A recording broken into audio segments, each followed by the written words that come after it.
Hi, guys. Good morning. Oh, no, it's never mind. Not good morning. Good afternoon. Oh my God, that was a great way to start off. Well, it might be morning where you guys are. Hi. Thank you for coming to my stream. It's gonna be a chat stream today. You hope I'm well. I'm okay. I got some sleep last night. I knocked myself out with some melatonin. Um, my insomnia has been really bad lately, y'all. I think it's just like anyway. I'll get into that after. Hi, my name is Celty. I am a part-time streamer, full-time menace. Uh, and that's the gist of it. I am also part of Gob mode. If you're not part of this the server that we are, oh my god, I can't words. You're not part of the server, you're a loser. Join the server. That's the link. It's $3 a month unless you want to get more benefits, then it's a little bit more. And honestly, dump your money into that because it supports my friend Cove, who is a head of the Gob studio. Okay? That will be my spiel for it. Yeah, I guess I'll just say like, yeah, my insomnia has been pretty bad lately. I think it's because I was so busy over Christmas. So I had so much energy put into that. And then now when I get home, because like work has kind of significantly slowed down after our inventory and everything, I have all this excess energy. So I need to start really going harder at the gym, I guess. Also, I'm not going to physio anymore. Yay, a little celebration for that. I'm still in pain. It might be a chronic thing now, which is not so good news. But I might have to go back every few months for like a touch up, I guess. But I'm also going to go to the gym for that so that I can prevent more injury to my leg because fuck this leg. But hi, chat. Hello. What if you want to be a loser? I don't know what to tell you. Even if you want to be a loser, there's plenty of losers in this Discord. Sorry. There's a good promo. Cove's gonna kill me. So, Cove is one of my good friends, but also head of Gob mode if you're not familiar. And she hates when I'm on stream with her and I promote the server and I'm like, hey, if you don't want to be a loser, be part of the server. Because she's so sweet about it. She's like, if you guys want to join the server, it's really cool there. Everybody's super nice and friendly and everything. And then I'm like, yeah, if you don't want to be a loser, go join. Am I a loser? Man, I think you know the answer to that. No. You get to determine if you're a loser or not. I'm a loser and I'm proud of it. You guys, I don't know if you guys saw my gaming last night. Oh my god, that was a trip. I played Split Fiction with Sir Elk, and because he begged me to play the game with him. And I feel like I lived 20 lives in that game, and it's still not finished. So I guess I'm gonna have to like get into that game again because I want to know how it ends. Because we want to defeat the corporate guy who like really reminds me of like an AI kind of guy. Because he's like, we're going to steal all your ideas, and I'm like, that sounds familiar. Hello, hi. Thanks for joining the chat. I felt really bad though, because like I was so focused on the. That's what I get. Like that's why I kind of like these chat streams too. I'm getting more used to them. It's weird. It was so weird, and I get so nervous, and I'd like, oh god, I don't know what to talk about sometimes. And I'm like, I have nothing to say, but then here we are, and I'm still talking. But I like these chat streams in between gameplays because like I feel bad when I'm so focused on the gaming that I can't really interact with chat as much. And I'm trying really hard to. So like I got like there was like a hype train, and like you guys helped me complete my sub goal. Like I my sub goal was 150, and oh my god, I had 154. There was a bunch of people. There was a couple of raids, and some people who donated bits as well as donated gift subs, and it was really really sweet. And I got like some people who followed, and I was like, oh my god, thank you so much. Like, I feel like I couldn't give enough attention to my chat, and I was like, I'm neglecting my chat. I was kind of wondering if you would take suggestions for a particular game or whatnot. Yes, I do take suggestions. The reason why me and Sir Elk played that game is like literally he just messaged me and begged me to play it. Emphasize that just to make him mad. But no, he asked if I wanted to play. And then I shot back with like, hey dude, I don't know if I can. Like, this game is like $60. And my bills are high right now, y'all. And he was just like, no, I paid for the game and you have the front pass. I'm like, oh, sweet, yeah, I can play. What is it? What's the game? Hyel? What? I just saw it and then I can't see it in the chat. Hytale. Is that how you pronounce it? I'll put that in my notes. I do have a Google Doc that I gave some people permission to access, but I didn't post that stream because I was almost like, hold on, I'm gonna try to open it so I can like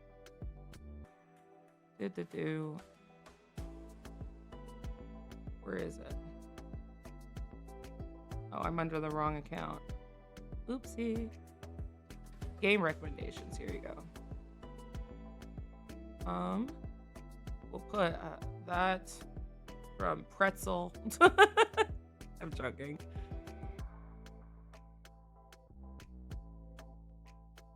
I have played Left 4 Dead.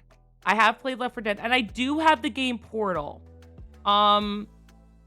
I got the game Portal a long time ago. The only reason I haven't played it is that I'm scared how stupid I am. I seriously though, I'm gonna be like looking all around the room and be like, what the fuck do I do? I think it would be fun though if I played the game and then maybe I had a helper. Like maybe you guys helped me, but then like I don't know how to do that. Or even if I snagged Cove or Sir Elk or somebody and they were my backseat driver for the game.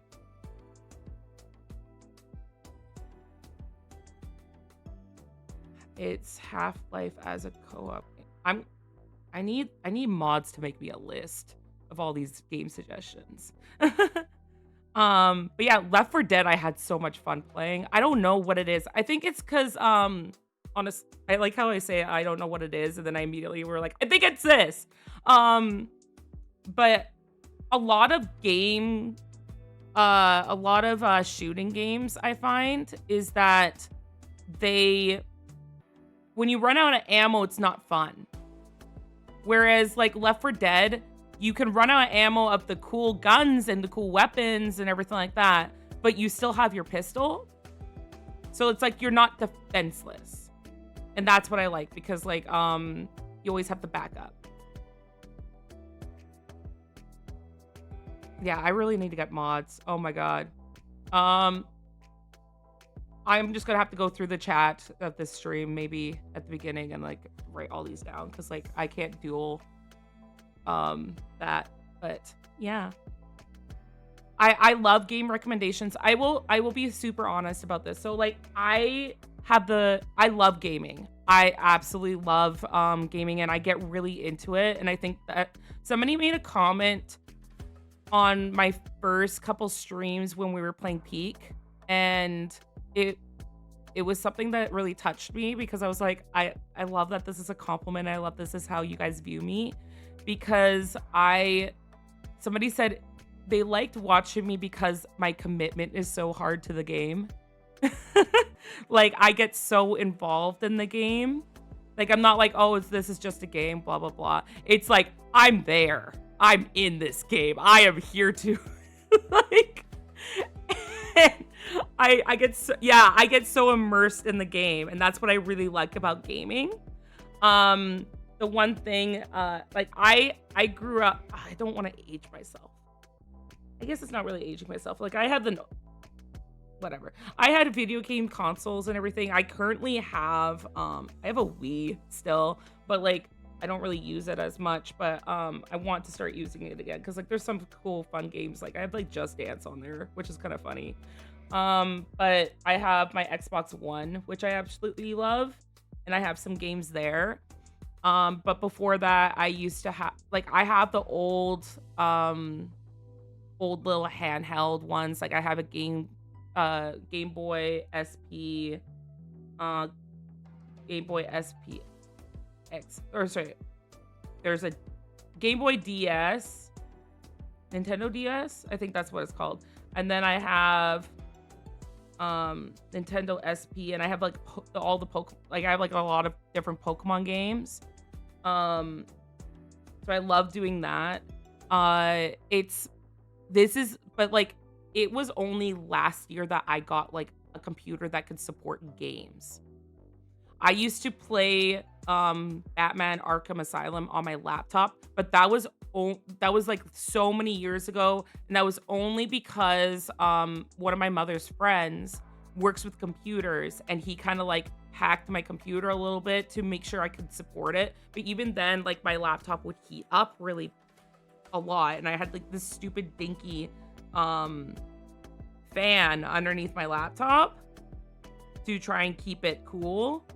So like this is the first time I'm able to actually game on a computer system. So like I'm bad at video games, but I commit to it. And I think that's what it is like people are watching me play Peak, and they're like, yeah, Celti keeps falling, but she blames everybody else for it. I'm like, yeah, that's me. I just have fun. I really do have fun. And honestly, it's added like such a big joy to my life. I'm part of like a Discord server where it is this was before I started streaming and everything, but like it's got Onyx and Cove in there, and Starlight, and we started playing video games in there. They invited me to this little server, and it's added such a joy to my life to play video games with friends. Cause like it's just, I don't know, it gives me a warm bubbly feeling inside. Like she blamed me all day yesterday. Shut the fuck up, Elk. We have a clip of Elk and I dying, like crashing out together on stream because I'm still giggling about it because like we couldn't time something correctly, and I was like, why did you jump before I was ready? We just had to pause for like a full minute. We were both cry laughing. Oh, it was so funny. Like my stomach still hurts from laughing so hard because like I had to turn away from the mic because I was just choking on my laughter and tears. It was so funny. And that's like something that you can't, like, we were just having such a fun time. Like I really enjoyed that game. It was so chaotic, but like, and I had to restart, and I was getting a little bit embarrassed. I was like, oh my God, people think I suck at this game. Why are people watching me? They're probably like, what the fuck? But like, I have the excuse. I have two excuses. I am not a gamer, or like I am, but like I'm a bad gamer because I didn't have a gaming computer for so long. And then secondly, which is Sir Elk's fault, that he didn't tell me that this was a good game to play on game controller, because I was doing the WASD controls on my keyboard. I would lightly tap A, lightly tap D, and then I'm like suddenly across the room. Like it was so hard to like go on a narrow bridge. I had to like tap back and forth to try and get it straight. It was so frustrating. Sorry, I was like going on a rant, so like I'm going back in chat so I could. What about seven it's Half-Life as a co-op game? Oh, cool. Okay. Well, I am gonna write all these down. I don't know how to like um I don't know what it's like to have like mods. Like I think my only mod is NetGuy, and it's like I don't want people. It feels weird to like be like, hey, can you be a mod for me? But like then I also don't want to give people power. I don't know. I don't know how that works. Um, Sign Alice. I don't know how to pronounce that. It's a really fun. You could play it on easy. I would love to play a lot of like some indie games too. That I believe Shy has recommended, just because like I want to support indie games, but also the fact that like some of those games like I can like check chat and then go back to playing, and it could be like an idle game too. Would you ever try VR games if you got a Quest 2 or 3? 100%. It's just that that's too much out of my price range. I would definitely do VR games. I don't know if I would do VR horror, but I told Cove a long time ago. Like I think I told this on the server. If you're not part of the server, please join. Otherwise you are a loser. If you want to be a loser, there's a bunch of them there too that you can get along with. There's the link again. But I told in the server that it would be such a dream if everybody in the server got Quest, like VR, and then we made a resort, and then we could just go all hang out at the resort. That would be so cool. But yeah, I would definitely try VR. It's just like I could put that on my throne, but like also at the same time, I already got a bunch of things on my throne, and like I get so flustered when people actually buy them. I will say I have used the popcorn machine so often. I love that popcorn machine so much. It is so cute. It is adorable. But yeah, no, that's content. Why be a pro gamer and optimize the fun out of games? That's actually, I will give that to you, Sir Elk. I will give that to you. Seconding this, but also gives other options too. System Shock too. Aw, your stories always make me want to wrap you up in a big hug. No, don't hug me. I bite. The game tells you it's better on controller. Where did it say that? Where did it say that? It did not say that to me. So what's next for you, Celty? I don't know. I don't know. Girl. You have a Discord, right? What about you make a suggestion channel? I was going to post it. I was going to post the game recommendations on what's it? Like I have like a Google sheet for it that people could like put it in themselves. So I just have to figure that out. I just don't know where to post it, but I'll just ask Cove where I can post it, because I have like the. Can I do this without doxing myself? Yeah, it doesn't show anything now. I just have to like not click this button. Hold on. We're going to do this very carefully. You hugged me last night. That I deny that. There's the big blue screen of death. Hold on a second.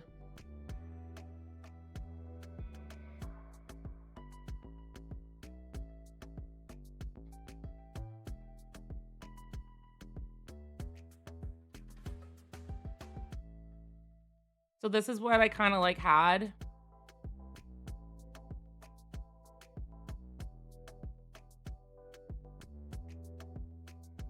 It's not really showing the full screen, is it?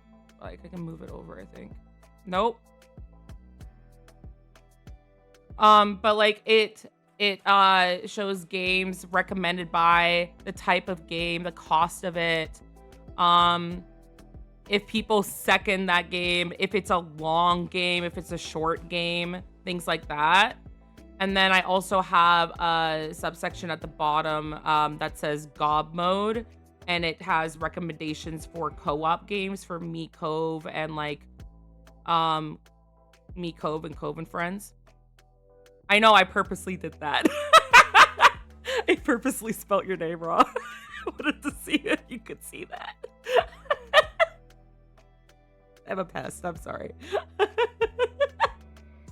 I'll change it. I just wanted to see if, like, I literally right before I showed it, I'm like, I'm gonna change it back. I do medieval combat. Salty biting is the least intimidating part of a struggle cuddle. I've never heard of a struggle cuddle, but like that makes sense. Upgrade my friend to a quest 3 for this Christmas. Oh, that's so nice of you. Still mad about the jewelry box didn't come in. It is coming in. I just have to pay the difference, which is totally fine. You guys already paid a lot for that. I will actually do that right now before I forget. This is the thing. I have ADHD. I have said this before, but I have ADHD, and out of sight, out of mind is a thing, y'all.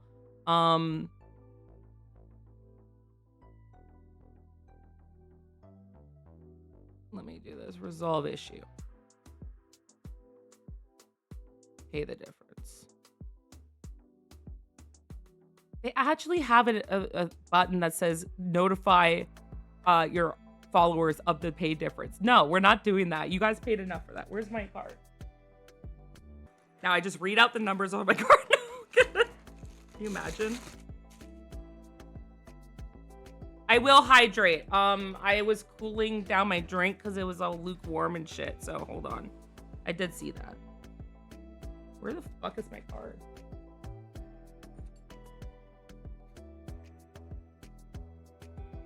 Like I'll just do tasking while I'm on stream.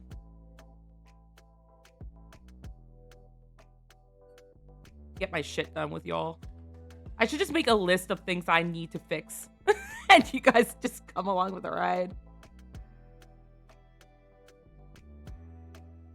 That's why you never think of me. I'm too far from line of sight. I do think of all of you. You guys take up too much time in my head, apparently.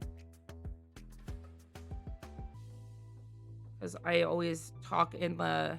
Like, Cove is just like, I feel bad that I don't talk as much in the server. And I'm like, you're fine. Like, you're doing work. I'm just like... fucking around with people in there. Like, I'm not being cool or whatnot. I'm just like, whatever.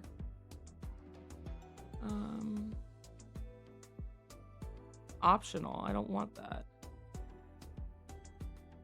Okay. What am I paying the difference of? Oh my god, you know what the difference was? It was $8.90. Are you kidding me? Okay, fine. I'm gonna pay now. Now it will get delivered. There you go. I will show you the jewelry box when it gets in.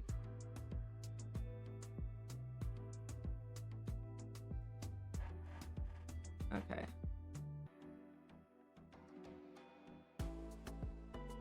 You guys, you know what? Meta and a couple other people are a bunch of simps, honestly. Well, thinking of me? Shut up.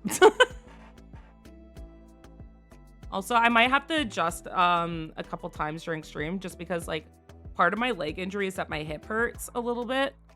I didn't pop my hip out or anything like that. It's just like I have an IT band injury and it connects to your hip, which sucks. It does suck. Also, Shy, 8 minutes ago, I am so sorry. I got distracted. Reach 5 stream streak. Thank you so much for supporting me. I appreciate you. Pretty sure when Salty thinks of me, she's cursing me out. That's most people. That's most people.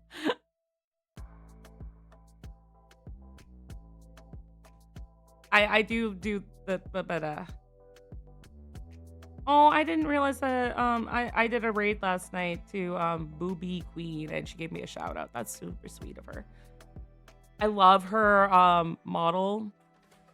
Cove is currently working on my new PNG model and I'm excited about it. She actually messaged me the other day and she's like, "What outfit do you want Celti to wear?" And I sent her like a few suggestions and like, this is my style, but like I can put something together if you want me to. Just cuz like I think my style on here is like kind of grunge, or like it's um grunge or alternative. Sometimes a little sporty.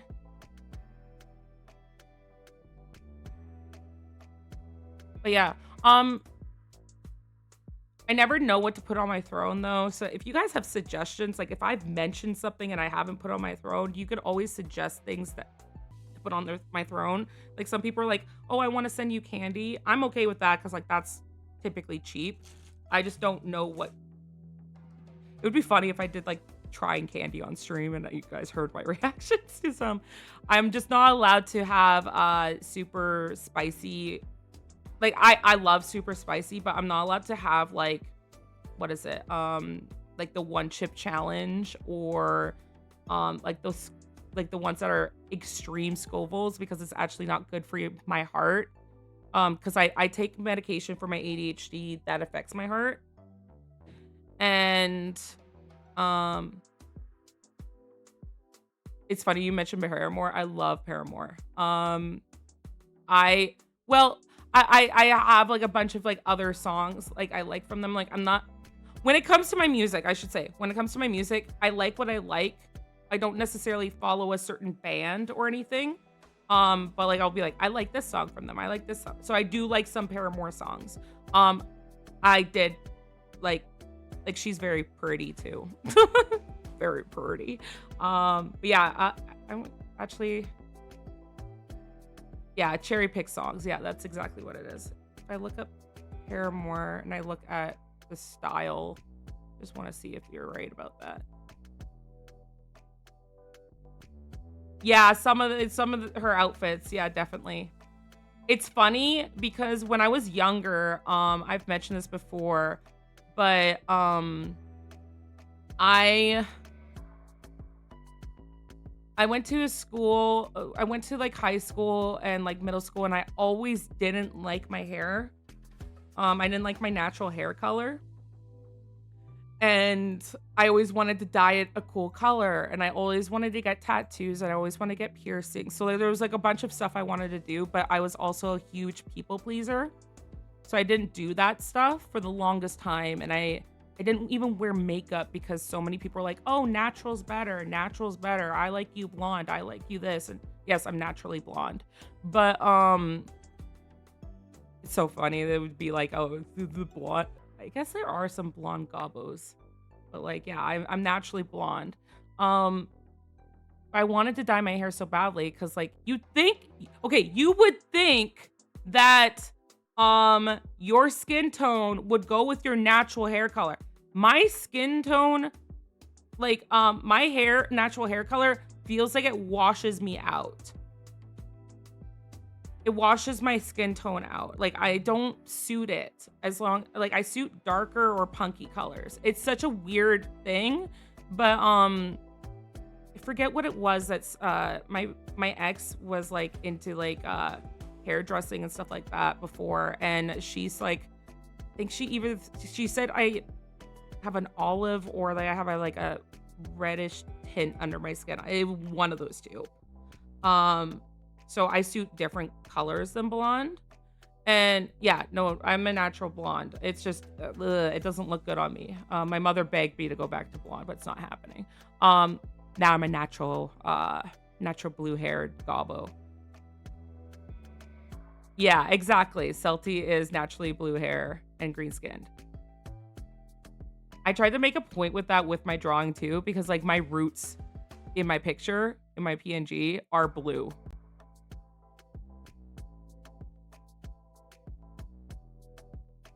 Like bleaching it white and go with all blacks and reds.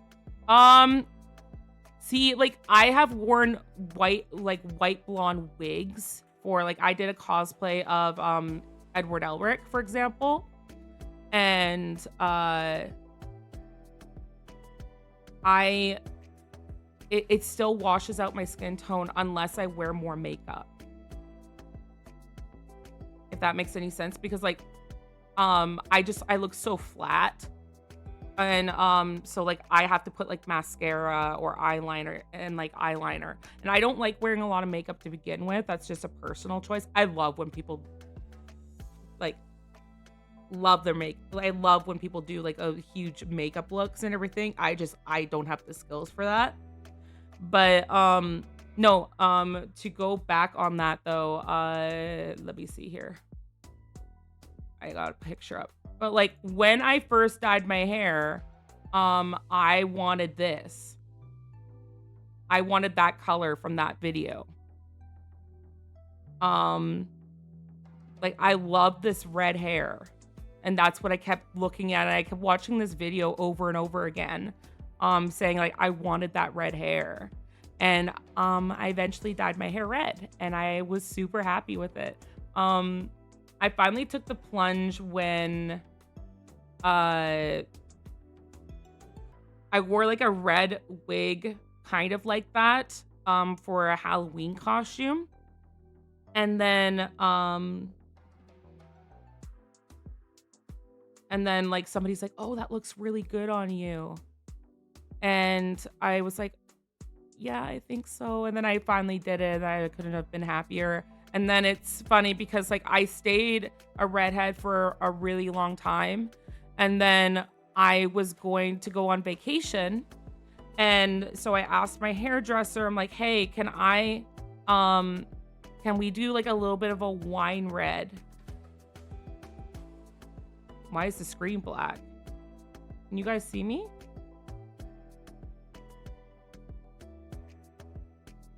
Huh? I see you. Okay, good. You might have to refresh your browser.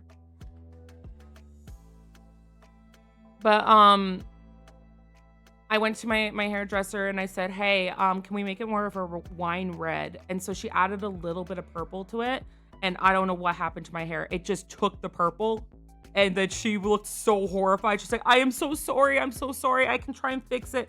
And I looked in the mirror. I'm like, "No, we're gonna rock this for a bit." Like I'm such a low maintenance client. Even right now, I had to use box dye for a while, and I have like a weird color streak in my hair where my roots are very purple, my ends are very purple, but like in between it's like a darker purple. And what color did it come out? It went purple. It went like very purple. Like I don't know if I have a picture. I'm not gonna show you a picture of me, but like maybe I can like look up like oh, well, like this works. It went like the purple of her hat.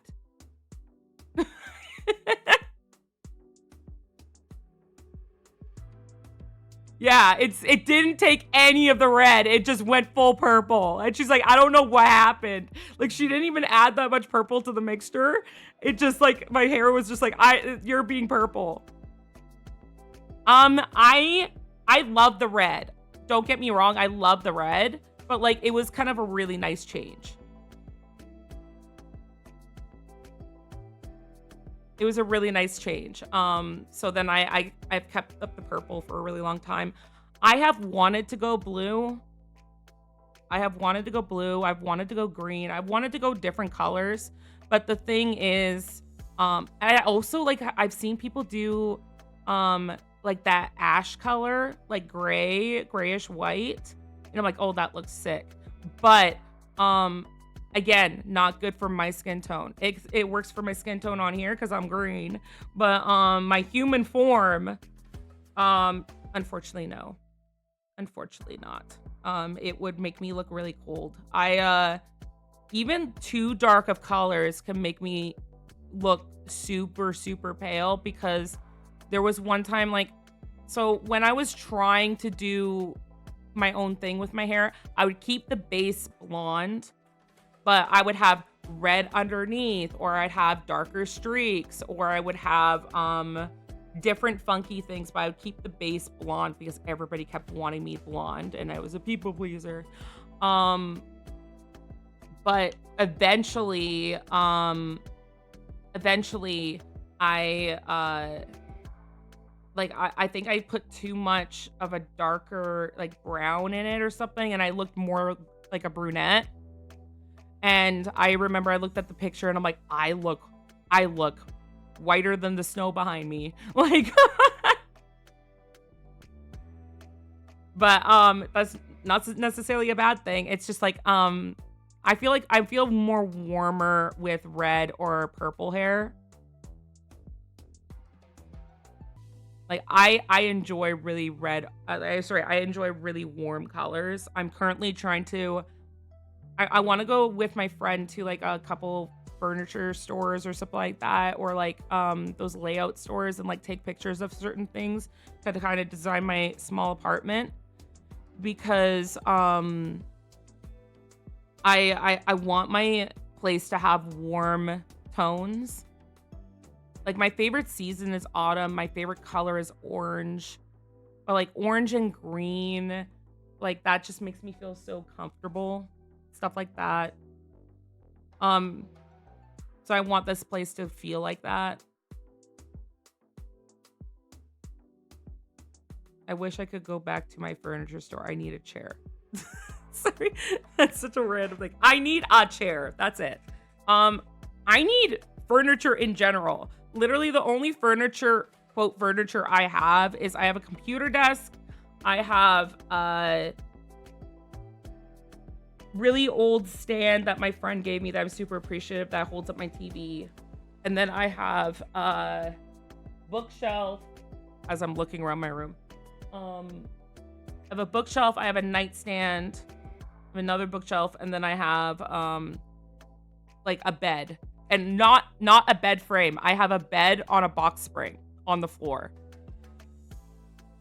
But I do, the only reason I want to get a bed frame is because I want to get a bed frame so I can have storage, so like drawers underneath my bed, like those really nice ones, and like maybe a shelf behind that I can put stuff in, because when you live in a small studio apartment, you need storage.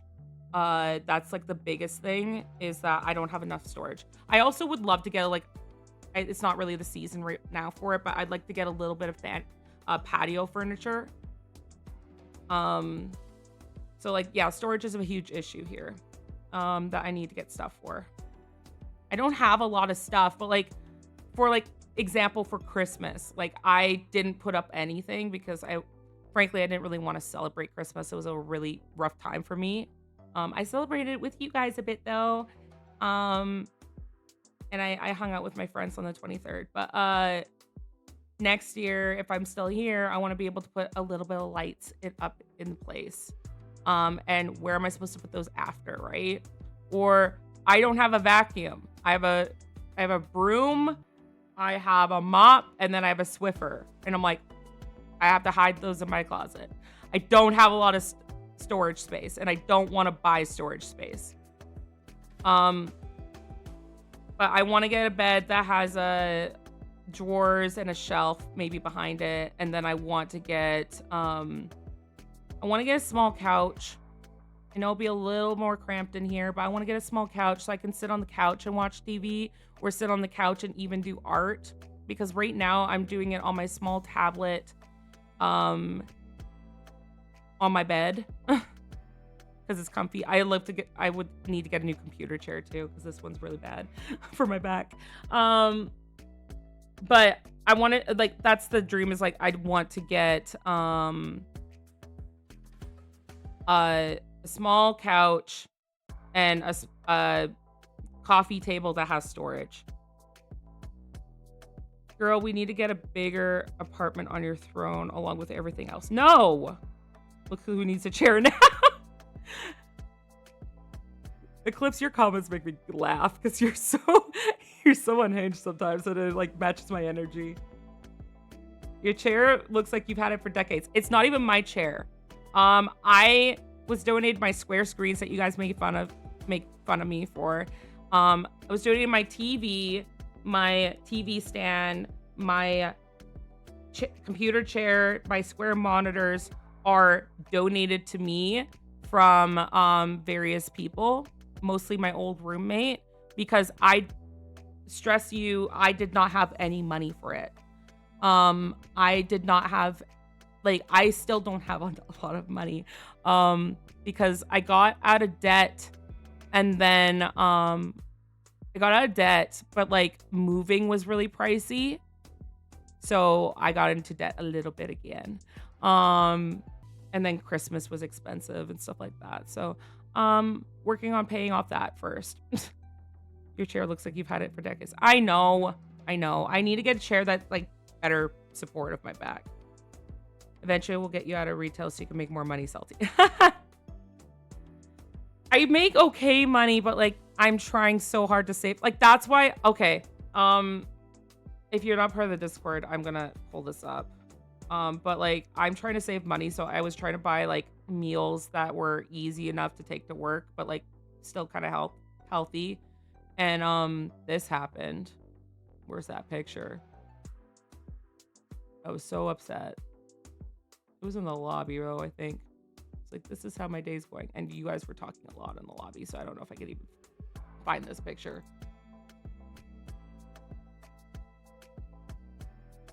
Yeah, I can't find the picture. But I dropped my food. I dropped my food on the floor, and I was very sad. PBJ pizza. Oh my god, no. We're not doing that. Nah. I've been trying to eat healthier. And I've been trying to save more money because I looked at my bill and I'm like, that's a little much.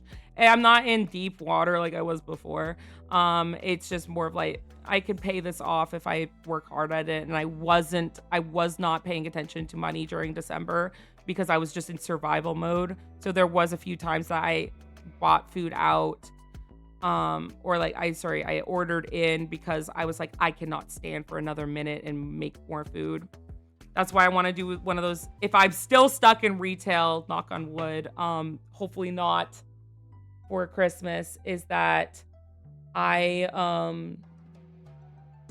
I'm still stuck, then I would do one of those meal delivery services. So I didn't have to go shopping as well as try to put it together. Cause like, I just don't have the energy for that.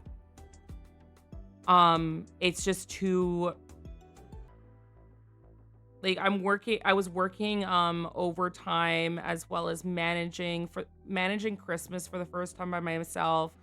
I had basically a whole new crew, so I had to train so many people at the same time. We had so many shipment errors and it was a nightmare this year. Like it was one of the worst years that I've had, especially like not just as a manager, but because it was rough, y'all. Yeah, there are some nice couches on Amazon. The thing is that I want to get some that like have storage underneath. Like I said, I need dual furniture. I need dual furniture stuff.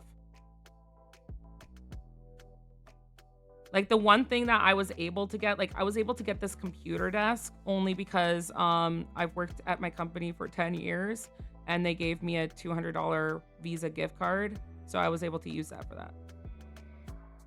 Hi there. Hello. Get an Ottoman.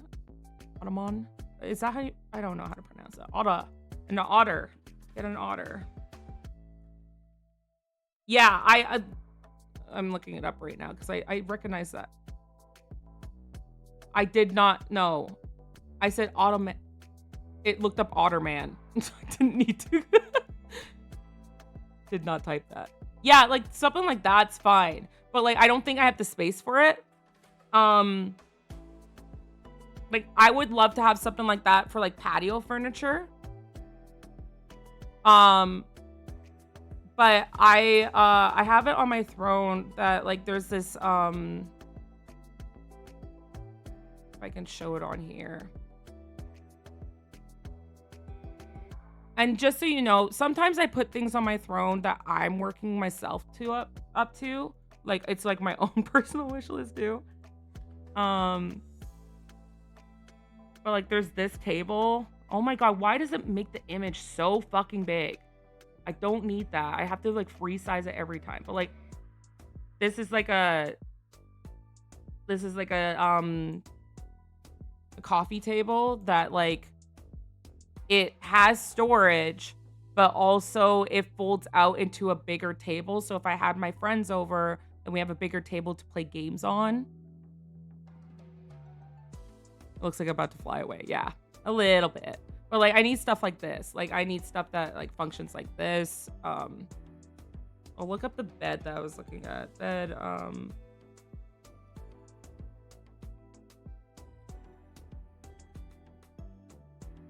And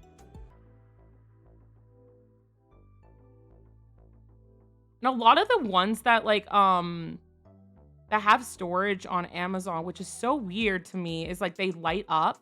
I get that. I get it in a sense. But like I don't trust it as much because some of those things are so finicky. Like the wiring and everything doesn't work for a really long time.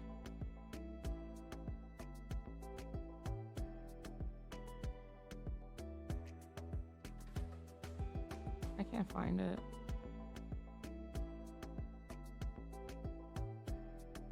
Doo-doo.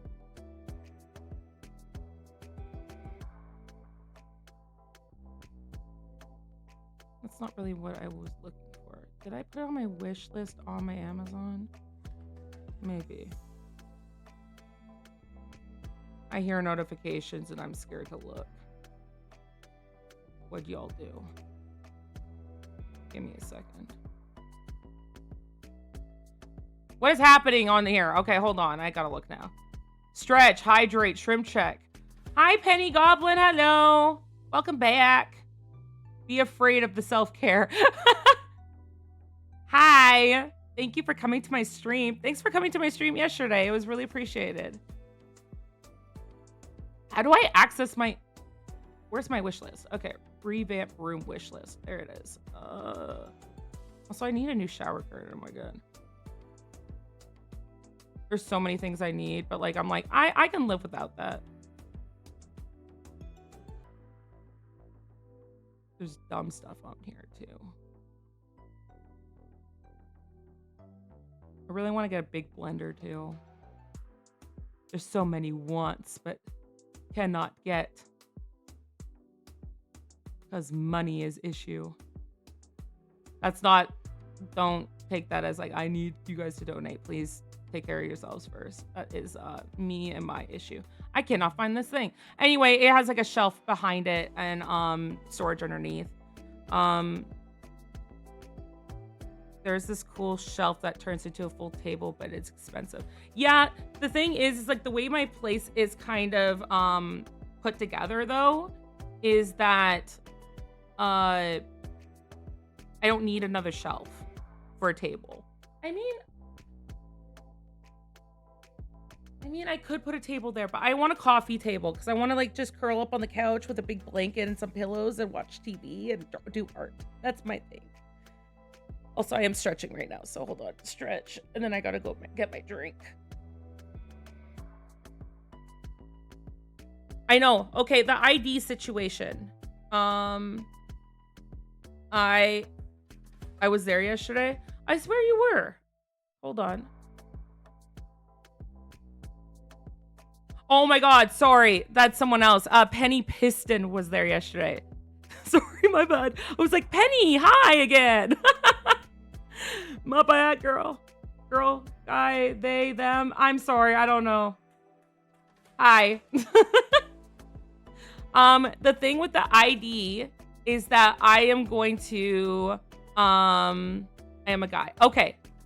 That's why I didn't want to assume.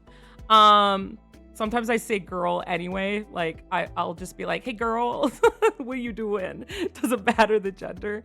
It's just like the slang. But I am planning on getting my ID with my friend. She is going to help me get it because I have commitment issues apparently according like to do do things that need to get done. And so I'm meeting up with her next week to hang out. But she lives a little further from me and like she has work. So my plan is that I'm going to go get my ID before I meet up with her. I understand the name come across as feminine, so I don't mind what I'm called.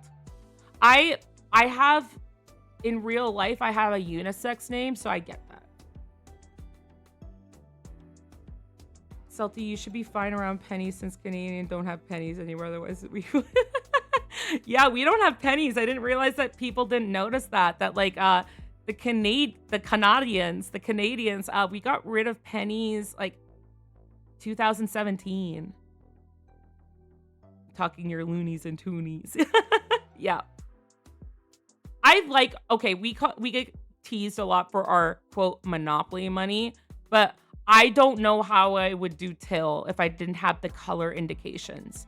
Like, because a lot of places have just green or just like one single color type of money. And when I'm like, okay, I'm taking a 50 from you, that is red. Okay. And I'm giving you back a 20, that is green. Like that's my indications. So it's easier.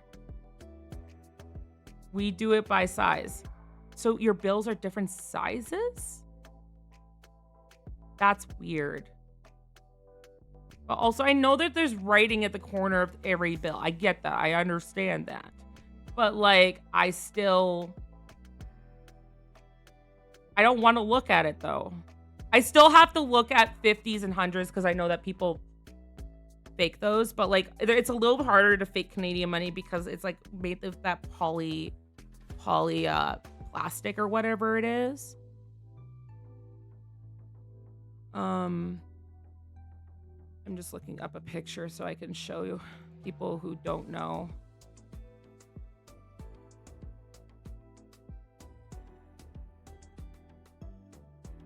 I like putting references on my streams like a teacher. I teach you the way of being a goblin.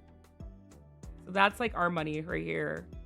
Look at the cool like plastic too. Like little see-through plastics.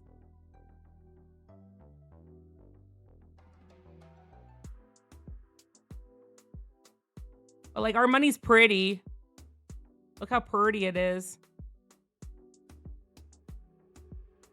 I thought you couldn't take Canadian money because the Lumberjacks would kill you.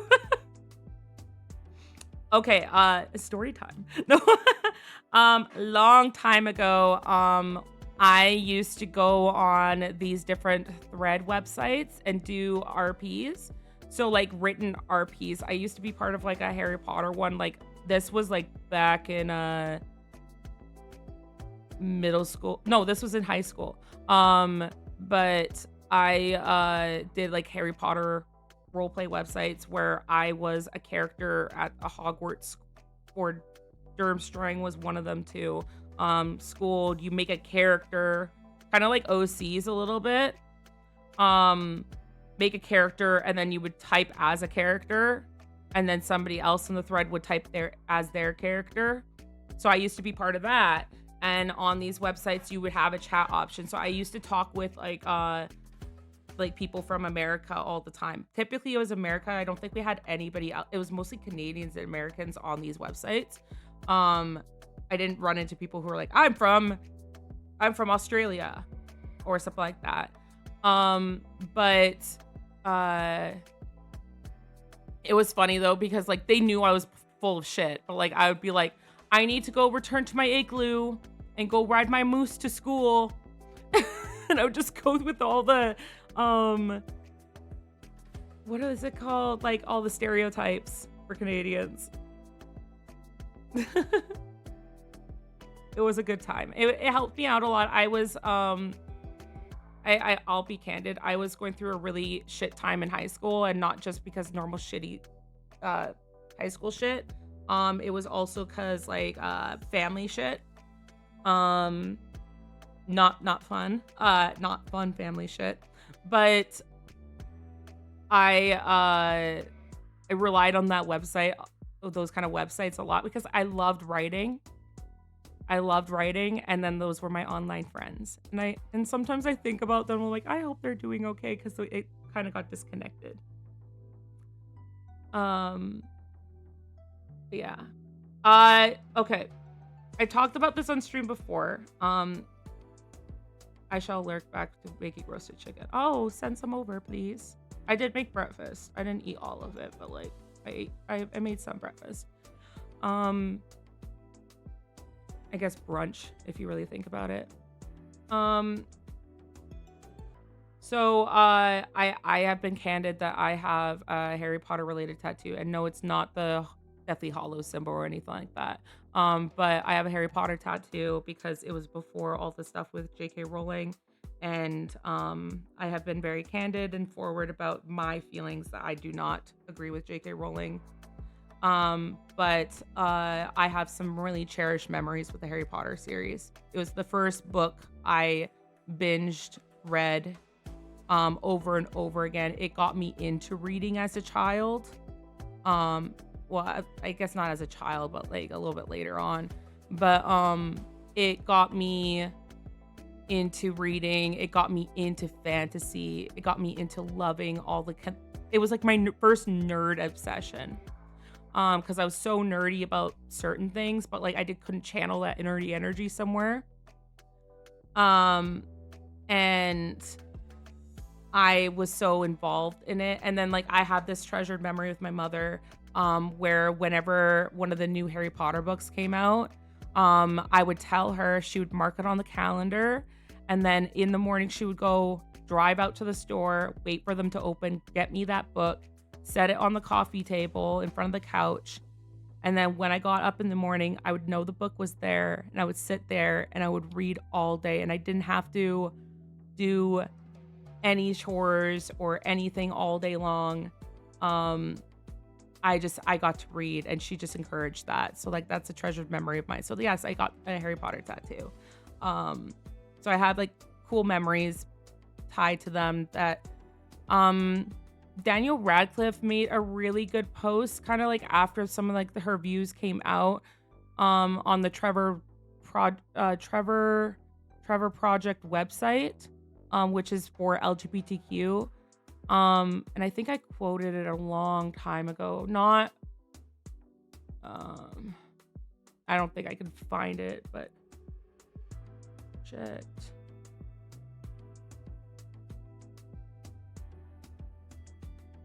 Daniel Smith, no.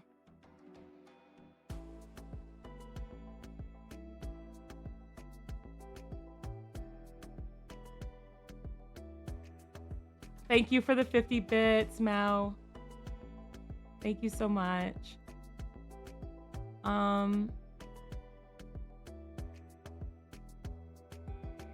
Yeah, I found the comment. Okay, I'm not gonna read the whole thing because it's a little bit long. But I'll read the last bit that it helped me kind of get through that. Because like I remember like I used to look up to her so much. Like she was the one person like I would kill to meet her. I wanted to give her a hug. Like she helped me so much like with her books. And there's a lot of issues with Harry Potter like when I look back on it now, like just story wise, but like didn't matter in that sense. But Daniel Radcliffe made a really good post on the Trevor Project. If you guys want me to give you the link, I will. But at the very end, it says, to all those people who now feel their experience of the books has been tarnished or diminished, I am deeply sorry for the pain these comments have caused you. I really hope you don't entirely lose what was valuable in these stories to you.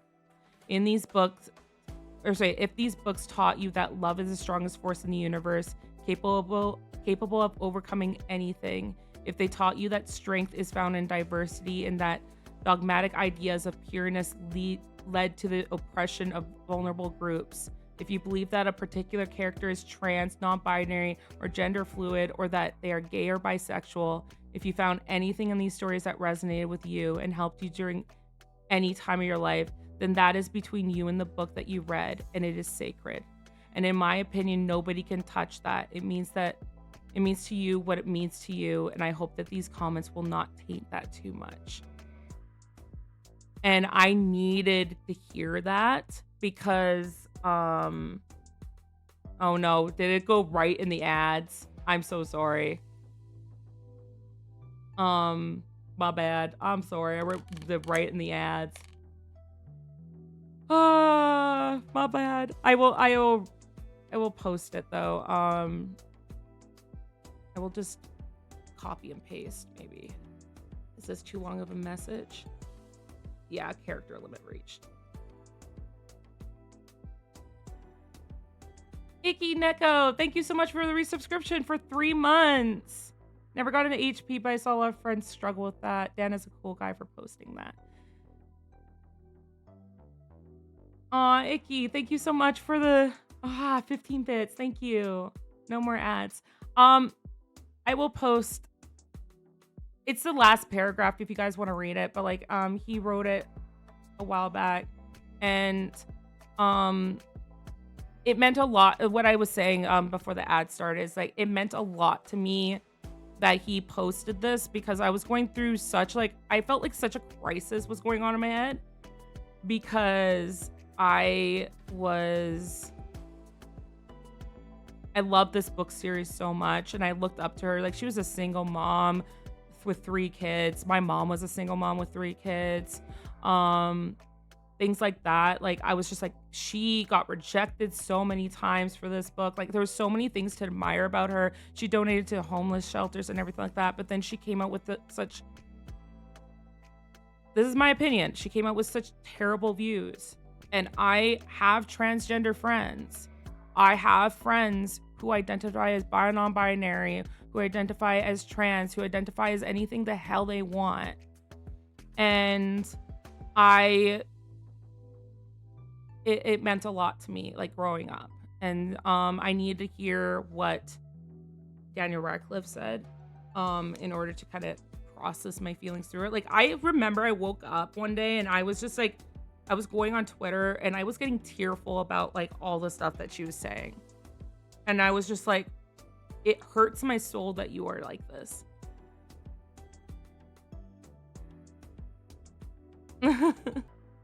Again, Celty, you make me want to wrap you up in a big fluffy bed, get a hug with Coco, and play cookies. I love hot cocoa. I read them too through middle school. I have a great respect to those who can see the good from the past, but who don't get lost in nostalgia. Yeah. I have kept my books. They are on my bookshelf. I have kept them. I will not buy any more Harry Potter merch. That's just a personal choice. You can buy it if you want, but I just don't want to. And I have like gotten rid of a couple things that I don't want to personally put in my new place. Like, I have like a couple Harry Potter banners, and I'm like, these are cool, but I don't want this hung up in my place. It kind of makes me sad. And there's some things that like I'm very aware of. Like, I used to have like Harry Potter shirts and Harry Potter tank tops and stuff like that, where I had like a cool Harry Potter jacket, and I'm like, I don't feel comfortable wearing this anymore because as somebody, like, I identify as pansexual. And I also, I have this beautiful pin that says, I am a safe person to come out to. And I've had so many people come out to me personally before they come out to other people. But the last thing I would want is like wearing something like that, and then a person walking by me being like, that person doesn't accept me. So I'm just like, okay, yeah, okay, I don't want to wear that. Like, I can still hold old feelings of love for this book and what it has done for me as a person. It actually also, there's a one line in the book. Oh my God, I don't know if I can remember the line specifically. I might be able to find it. I'm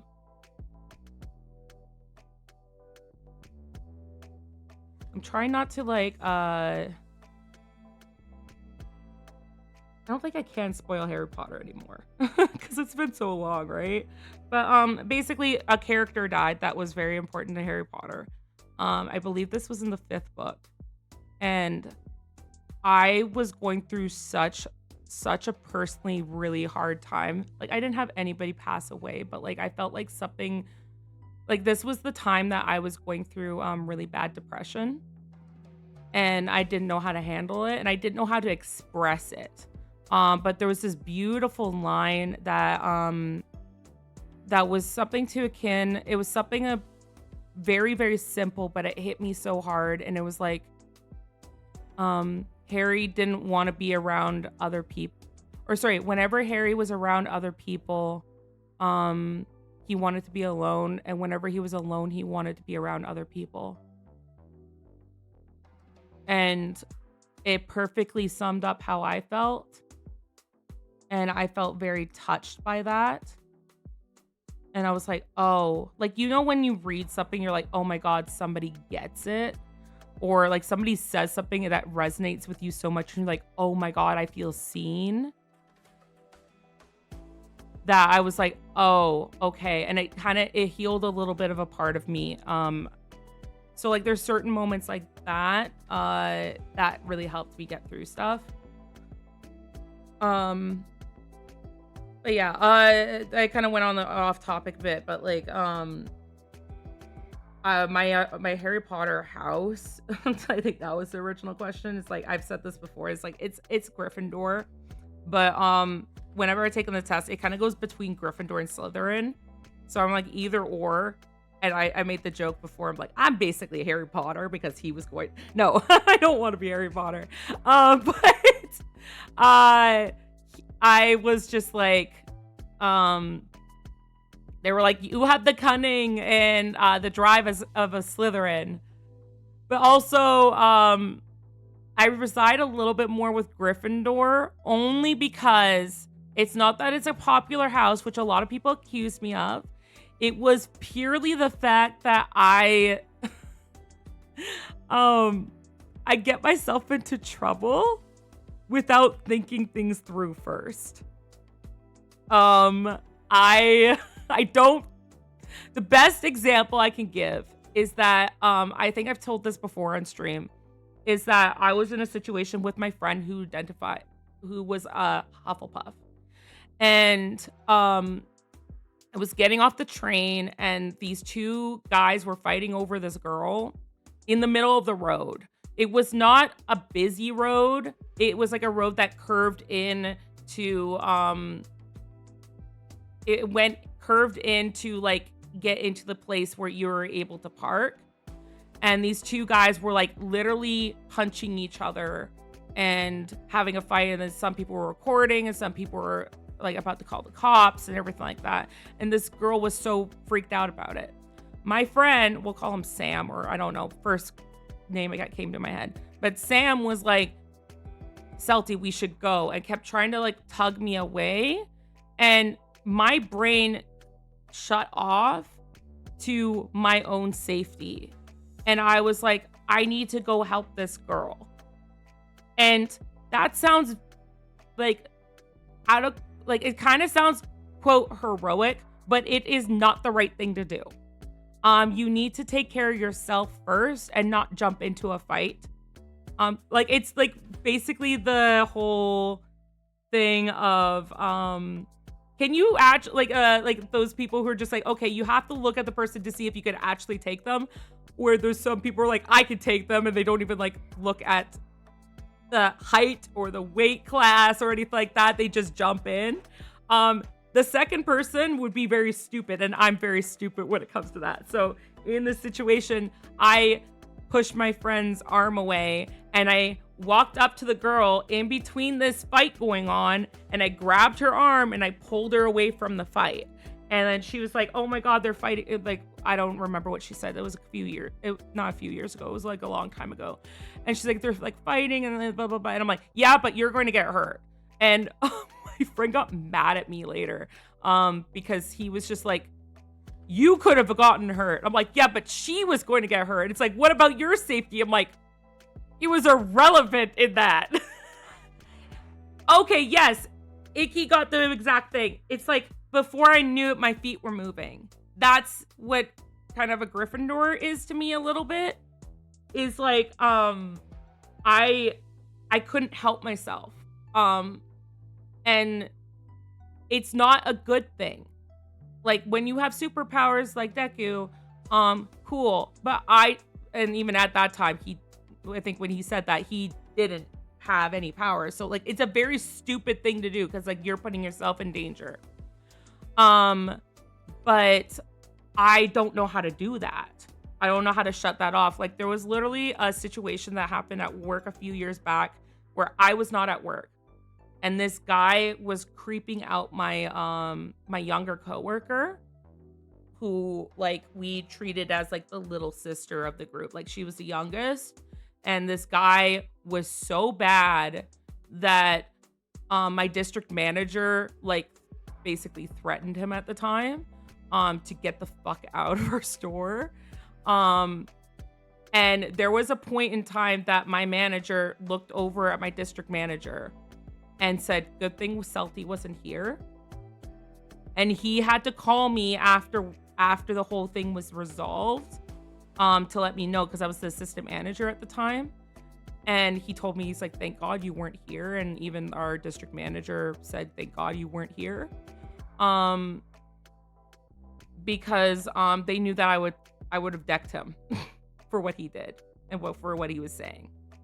And I told my mother about it at the time, and my mother was just like, I would have had to get you out of jail, like for what he was saying and how, like my coworker went home crying. Like that's how bad it was. She didn't get physically hurt, but she definitely felt violated. And I remember I got off the phone and I had angry tears in my eyes and I was shaking because he sent me a video of the guy and I was shaking and I saw red. And I remember I texted my manager back and I was like, yeah, good thing I wasn't there. Because I am not a violent person. I jokingly say I am. I am not a violent person, but I have gotten into fights before. I have not gotten fights for myself as much as I got into fights defending somebody else. It is not a celebrated characteristic. I need to like be more careful about my own safety. But I can't help it. Bye, meat stick. Bye-bye. I'm actually a violent person, especially for others' sake. I jokingly threat with violence, but like there is, I think like there was a stream that you guys, a few of you guys were a part of, where I had to ban somebody, and one of my friends in real life was watching that stream or watched that part or something like that, and even he was like, the tone shift. And I was like, oh, right. Because I went from like the way I'm talking right now to, I am sorry that happened. And it went to my very cold tone. Like my not impressed and my demeanor kind of shifts. Kind of like my dragon form, I guess. But I have been told that when I go into that state, and I'm very well worded when I'm in that state, where I know exactly what I'm saying, and I know exactly what I'm,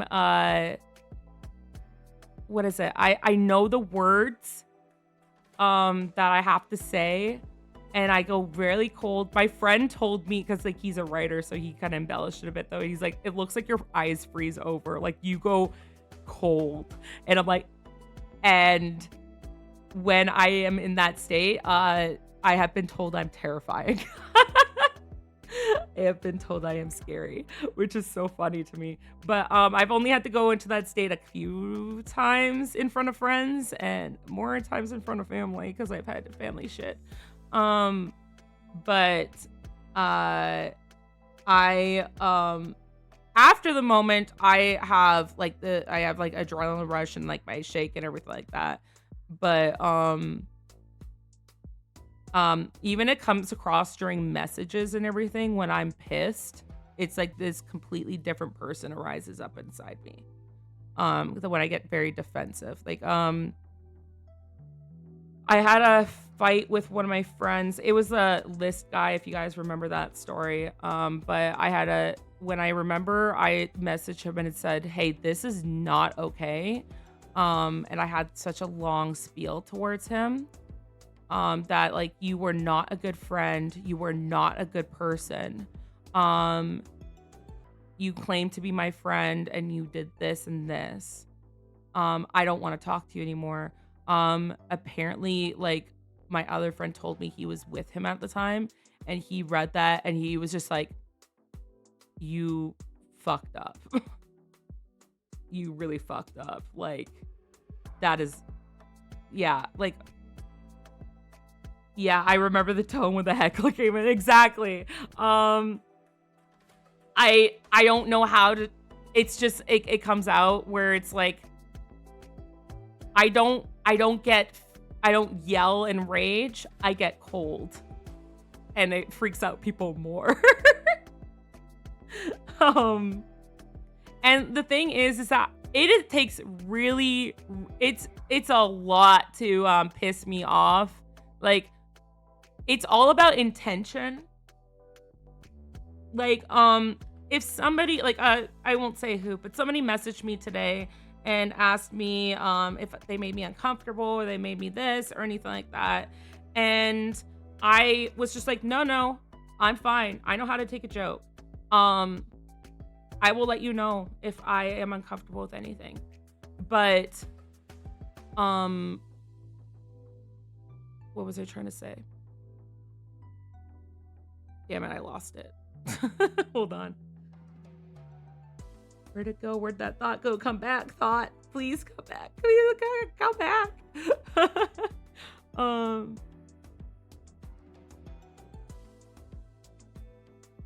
What were you talking about last night? No, it was something else. Oh, I was talking about how, like, okay, so about intention. It's very important to me what the intention behind something is. And I try to look at the intention. Is that if somebody, there's two different ways of saying you are a fucking idiot. For example, that one line, you are a fucking idiot. If somebody says to me that in chat, I start laughing. If it's from the person who intends it to be a joke. But you can tell when somebody is not intending it to be a joke.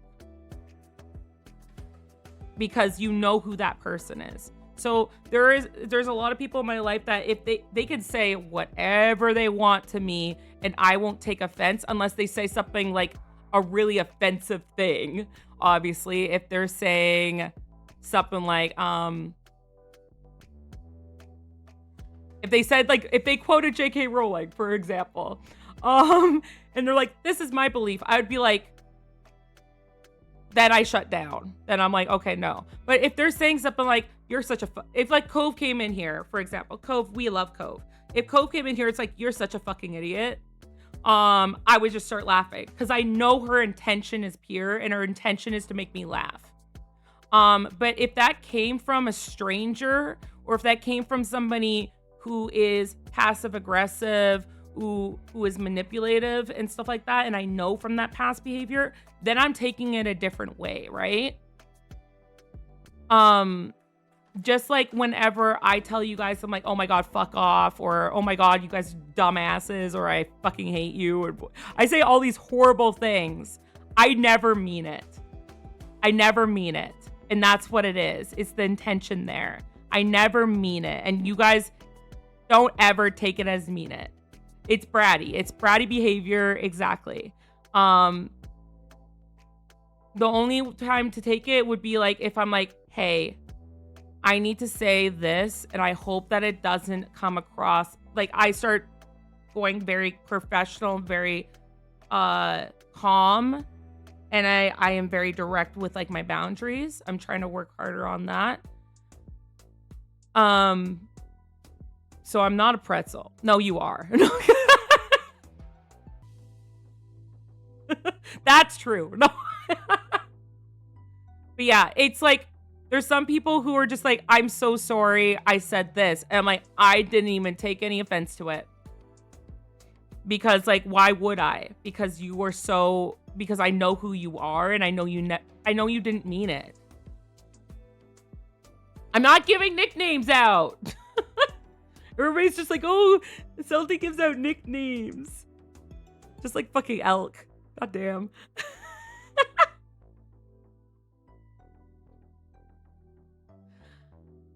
Yeah, I just, I really look at whether somebody intended to, like, I even had a situation with a friend recently.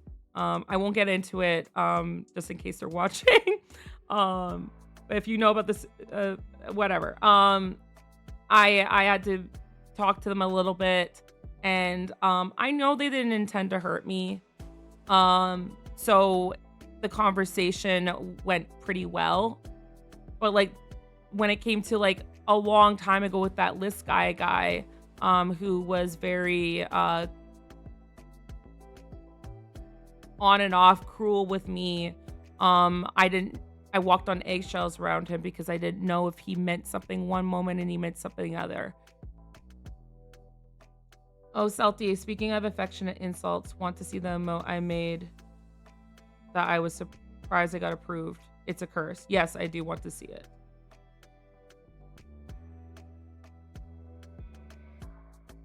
Oh my God. I want it. I want it. I want it.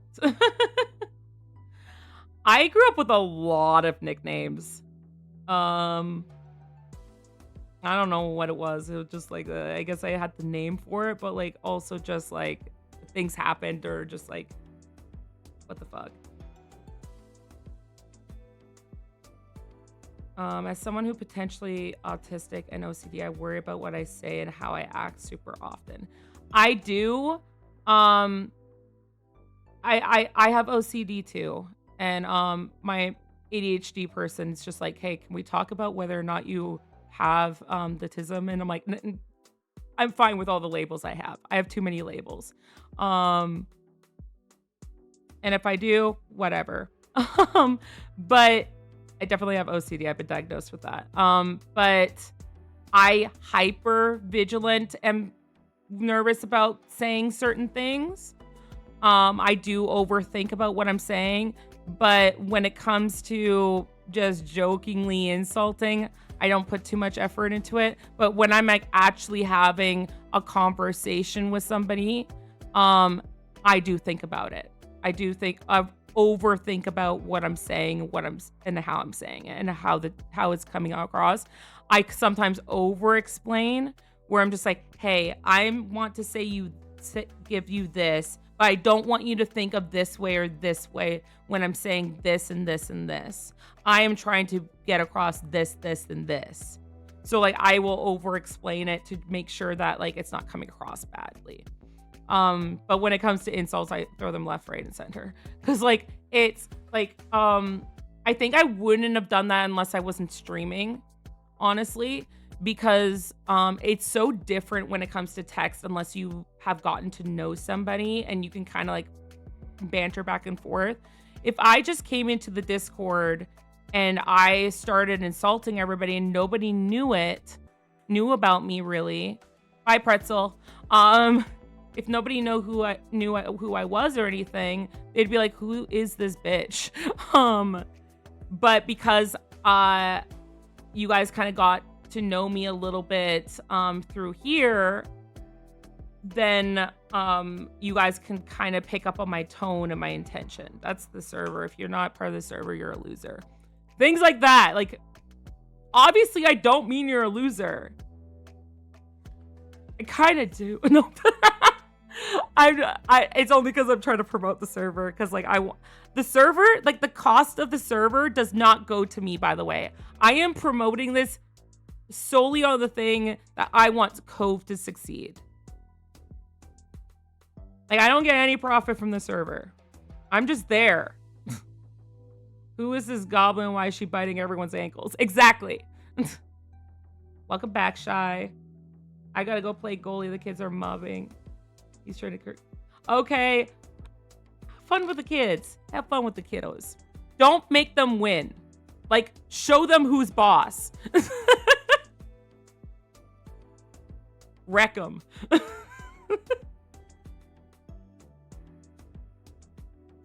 Yeah, it's really, I can't stress that enough. It's really about intent. So like when people are like, oh, I'm sorry I offended you. I'm sorry I did this and stuff like that. No, you didn't. You didn't, because unless I'm like, unless like this is the first interaction. Did you see I got my... Yes, I saw you got your digital frame. I was going to comment on it and I forgot. I'm sorry. I want to get one. So my dream, I have it on my throne. Do not donate to it because it's expensive unless you have the funds. But like, I have on my throne that I want a digital frame because I have all this beautiful fan art. And I want to put it on my wall, or like, I guess just on my desk would be fine too, of fan art that people have done for me. And then so like when I'm doing streams or like I'm working on art and stuff like that, I can just look up and then see like different fan arts being cycled through. Because I literally have a folder of fan art. Hold on. Can I show a folder? Maybe I have a screenshot of the folder.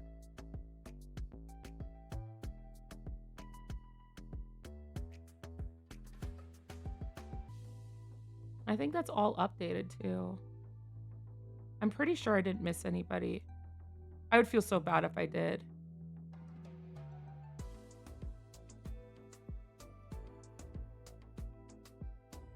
Oh, that's not what I wanted.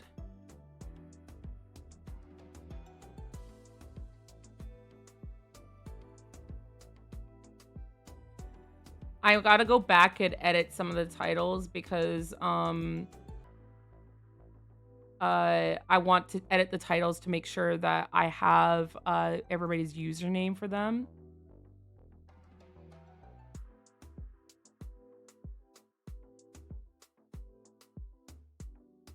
Is this showing anything? Sorry, I have to double check. I have to make sure I don't get like doxed, y'all. I'm sorry. I trust y'all, but like, I gotta be careful. There you go. See, look at all this fan art.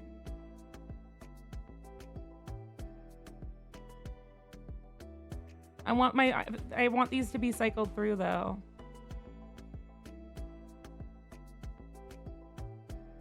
I can't believe I have this much fan art. It's special to me. I have said this before, but like fan art is such a huge compliment for me because it's one thing like it's the act of somebody taking time out of their schedule or anything to make me something when they could have just been making themselves something. Like the reason why I did fan art of Cove a few times is because she did something really huge for me, and I didn't have the funds to give back, but I can give her my time and my efforts. It's such a personal gift. Or a frame for the grandparents a couple Christmases. Oh, I love that. Yeah, no, like that's what I want. I think I put it on my throne. I didn't put the Aurora one because I didn't want people to... Oh, no, I did.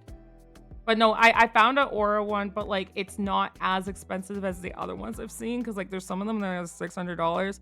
This one's $200. I think. Something like that. You do not have to make me fan art. Okay. I have posted on my Twitter bio or Twitch bio is that there's ways to support me in other ways. Like just being here supports me. What did I write?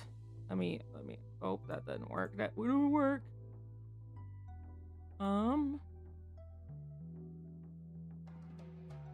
For a digital frame, damn, I can make that. Oh, good. Well, good for you. I'm not experienced, okay? I don't know how to do shit. I don't know how to make things. I feel like a boss when I'm making something that has instructions, okay?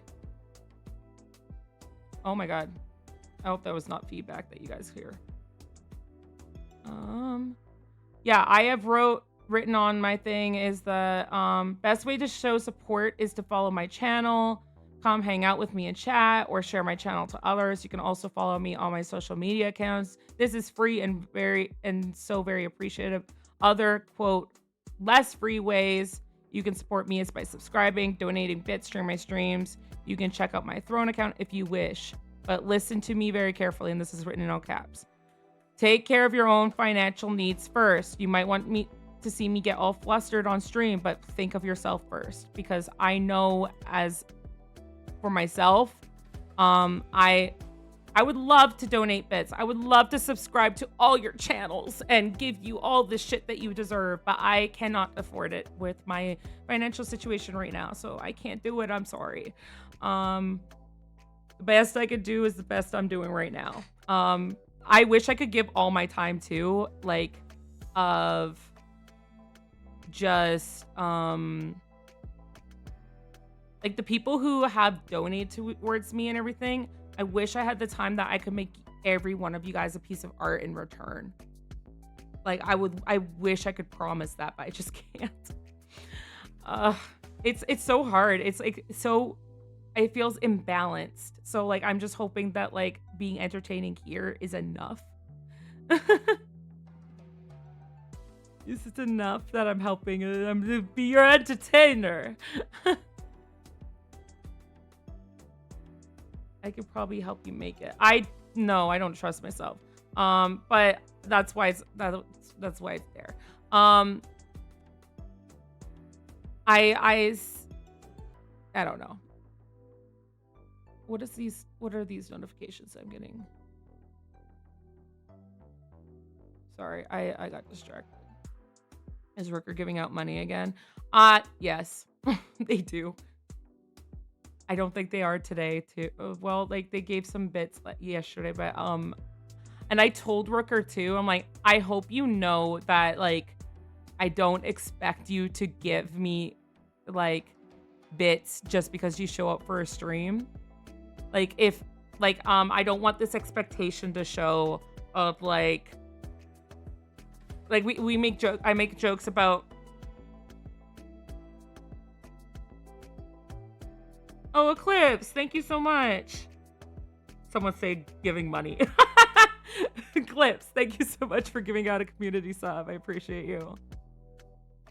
I was trying to say is that I know that some people are like, oh, it's that user. They are now on here, so I'm getting paid. I am getting money. That's great. They're gonna fill out my bits goal and everything. I am not expecting that at all. Even Rooker has done that a few times.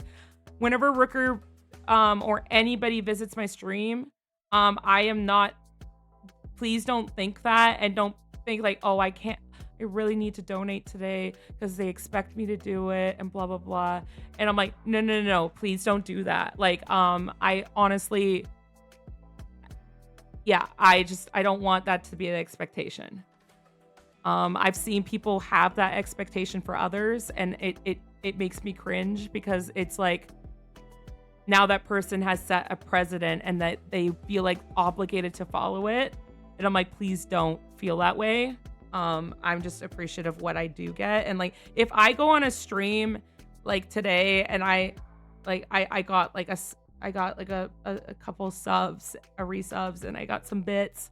If I had a stream where I made nothing, it's not a waste of a stream to me. It's really not. It's just like I enjoy streaming a lot more than I thought I would when I first started.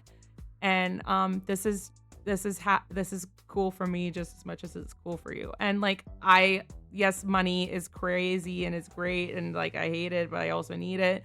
But it's like I'm not drowning. I'm I could be doing a lot better, but I'm not drowning, so please don't worry about me too much. I'm okay with my bed on the floor. I am able to live. I am able to live and survive. So don't, like, if I was struggling, I would definitely not come to you guys and beg for money. I know some people do, but I was so shocked that somebody said in our Discord server that there are some streamers, particularly over the pandemic, apparently, that would be like, hey, I'm gonna end stream unless you guys donate, or I am going to do this, or like they made it like a punishment scenario. They're like, hey, unless you do this, I will like they punish their viewers for not donating. And that was so crazy. I'm like, that can't be right. And then like I think it was Sir Elk and someone else was saying that, and I was like, that's nuts to me. That is so, like, no. Rooker, we weren't talking about you. I don't know what you're talking about. I deny it. And I don't think you can rewind stream, can you, until it's like posted. I will say, Rooker, I said that to you in chat before, like a long time ago. But I was just saying that, like, even though me and you have made jokes about like you donating and stuff like that, there is never ever, and I hope you feel this way too, it's like there's never ever any expectation from me for you to donate. Even if you came to like the next 20 streams and like, or like the next streams for like for however long, or if you stop donating, you're always welcome here. It's not like what I'm saying is like there's no expectation for people to donate. And I've seen people be like, oh, this user is here, I'm gonna get paid. Yeah. Like, there's never any intention with that for me. It's not like, I don't want people to feel pressured to donate because they've done it in the past and be like, oh, Celty's waiting for me to donate. No, I'm not. I don't want that. So yeah, that's the point. It's just like, it's kind of like, okay, the best thing I can describe is like, if you are working for somebody, this is like kind of like a just a story type scenario, but like if you are working for a manager and every day a couple times you have brought in coffee for this coworker or your boss, and it gets like, and then it's just like, oh, it's a nice little thing that you're just like, hey, I got you a coffee while I was getting a coffee. And then you do it a couple more times. And then the boss kind of like looks at you on like the 5th day and it's just like, hey, where's my coffee? No, that was a gift. That's not something you should expect. Right? So that's where I'm coming from. It's like, I don't want you thinking that I'm like, hey, where's my coffee? You're at my stream. Like, where are my bits? You're here. Like, it's never like that. And I 100% promise you, like, please do not feel that way. I am dead serious. Do not feel that way. Like, I will always overreact when people do donate and everything like that, but do not do that just for flustering me, and like, unless you're in a good financial situation. And I will often be like, hey, go donate to Cove. Also, I love that you guys shocked her with that. There was like a few, what was it? It was a long time ago that me and like that guy was in the chat, and I was just like, hey guys, if you want to go support Cove, go donate to her. Go do that, because like I think you guys should do that. And I heard that, like, I wasn't able to join the stream, but I heard the next stream she was like, what was all these bits and everything and like hype train? And I was like, I love that she doesn't know that I was me, and then I was telling that guy, I'm like, I'm doing this on my stream. I don't fucking care. I'm gonna tell people to go show her love because she deserves it.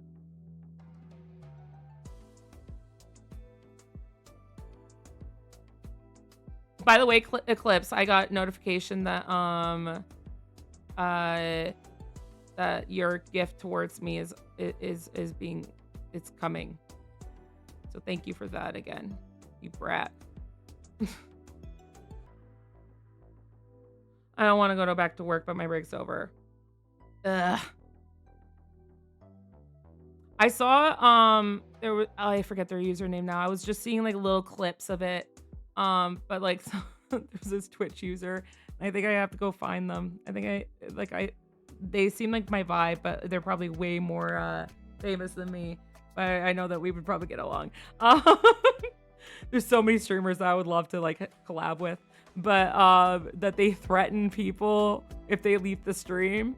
They're like, no, you're not allowed to leave. And like so many times people will be in the chat, it's like, hey, I have an appointment. Am I allowed to go? And this user will just like look at them deadpan and just be like, that's not a good enough reason. You have to stay for my whole stream. So people will try to get out of the stream. And I'm like, that's so funny. Bye, Rooker. But yeah. I wish I could follow and like subscribe to everybody. I just can't. I did say that like anything that's donated to me, like I don't have access to it yet. I'm going to have access to it soon, hopefully. But I'm gonna put back into like putting cool things up here. I have to take like a day to, I really want to do like fun things that you guys can do interactions with me on here.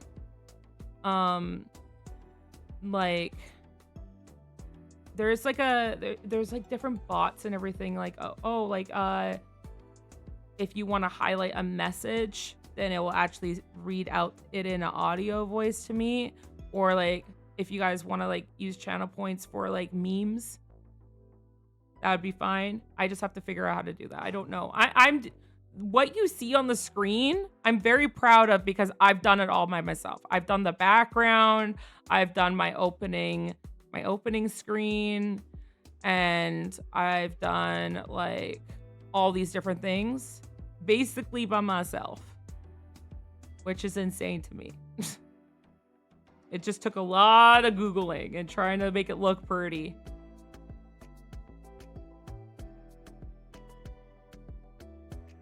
We're very proud of you, Salty.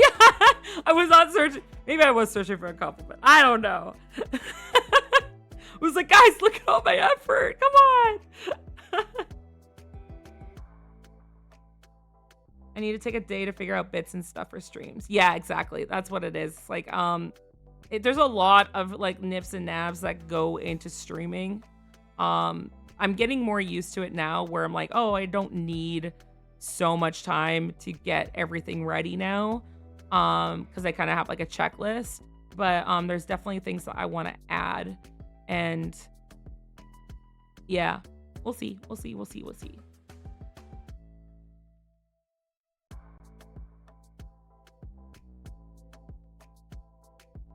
I know you guys didn't tell me to stretch, but I am stretching.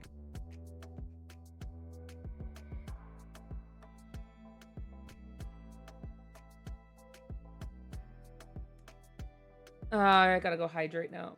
My water's all the way over there. Okay, give me a second, chat. Give me a second. Hold on.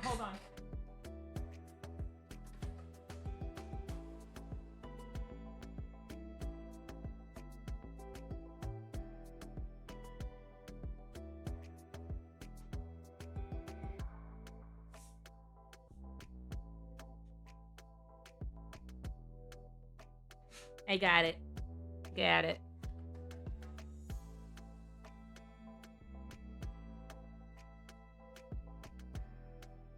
I got a drink. Don't call me that. Fuck off.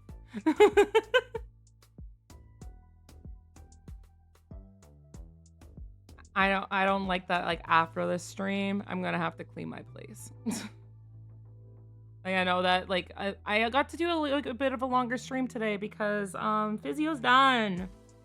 Not as done as I hoped, but I'm still gonna have to go back every like 3 months and use my own benefits to pay for it. Um, but I don't have to go twice a week on my days off to go to this stupid place. I loved my physiotherapist. She was super sweet. But literally for the almost the yeah, it was basically since April. Twice April was once a week. Until like mid-March, and then it came to twice a week. So like I work full time. So my 2 days off, I have to use transit to go an hour away to my physio place, spend half an hour there, and then an hour home on my 2 days off. And like it's like almost 3 hours out of my day that I didn't want to, but now I don't have to. But now I can't use that excuse. Like I did use the excuse today, like I needed to sleep in a little bit more today. Because I was just so tired, and bad insomnia, but now I kind of caught up on my sleep. But now I can kind of use that time to go to the gym, which is in my building, there's no excuse I can't use it now. But it's just like down a couple floors from where I am. And then I can come back up. But today I'm not working out only because cleaning my place will be a little bit of a workout because I have to move some stuff around. Time to get swole. Yeah. I am very proud that I have a lot of muscle in my legs in particular. Like I have, like even my physiotherapist said, like I have strong legs, but I want to build up my upper arm and lower arm strength. I know I'm strong because like at my workplace, I'm like the first person people ask to move things because I am tough. I am tough and strong. But I want to build up my core strength and then my upper body strength. I'm kicking so much ass.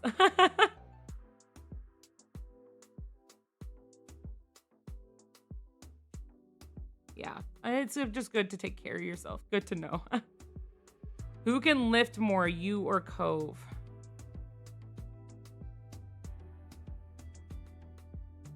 I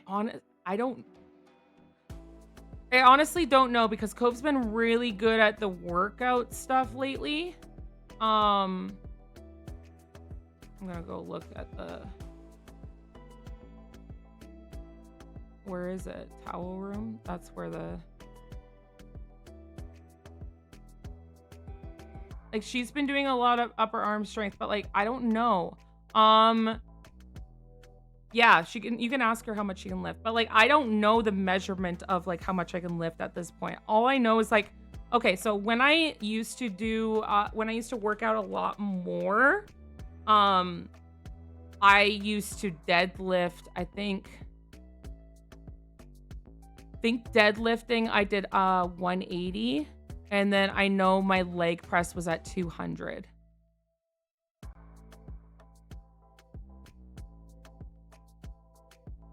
And I've maintained a lot of that strength. I think my core is like weaker now.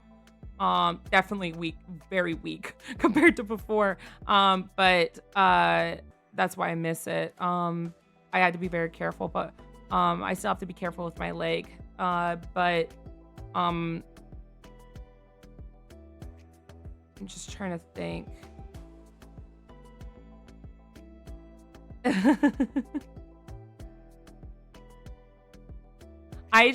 I miss working out, but I have to take it easy. So I used to go to the gym 3 times, sometimes 4 times a week, where I was there for like an hour or an hour and a half, depending.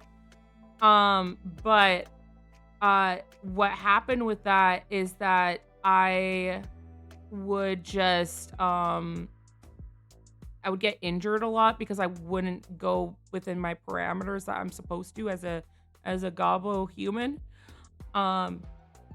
So I was talking with my physiotherapist, and like the best course for me right now would be every day doing like half an hour of one muscle group, which doesn't sound like a lot of time, but like it's also like I have to do stretches in between those exercises to make sure I don't hurt myself. Because like I used to go to the gym and I used to get shin splints. Like that's how much I pushed myself. And like I also have tendonitis in my wrist from like working out and just like repetitive movements, but like not fun.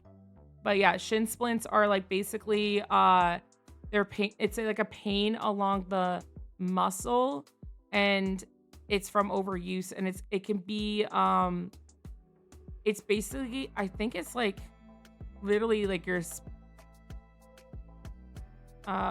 what is it? It's not broken. It's not like I'm like Googling it right now. Yeah, shin splints often occur like when people are trained. Increased activity puts stress on the muscles, tendons, and bone tissue. But yeah, I used to get those so often because what happens is like I think that it's the same thing with like defending other people, is that my brain kind of turns off, and then I don't get like the adrenaline kind of kicks in, and then it's after the gym I'm like, oh, I hurt myself. 250s, but that's the only weight she had. Okay. So I'm not at 50 anymore. I don't know what mine was like.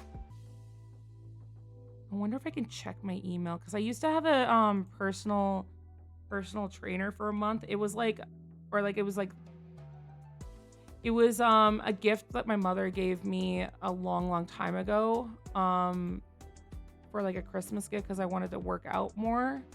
I wanted to know how to do the machines and everything. So I don't know if I can find. I have my workout regime from her still. No, it's blah, blah, blah.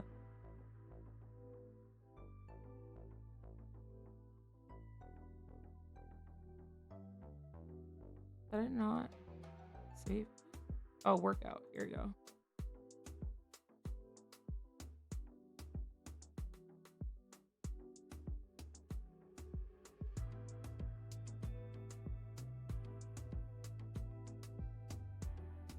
Yeah, she didn't write down what weights I left off at. But like I can tell you what the workout was.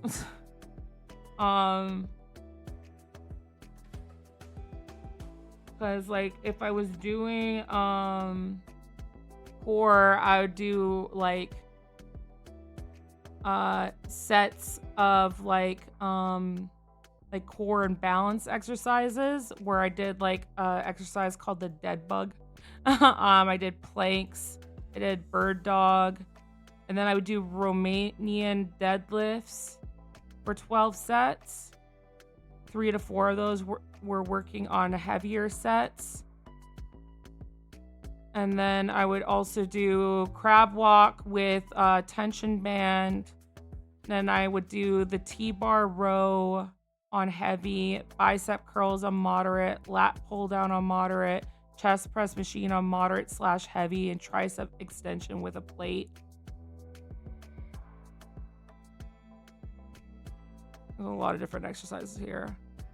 KB deadlift, leg curl, hip abduction machine.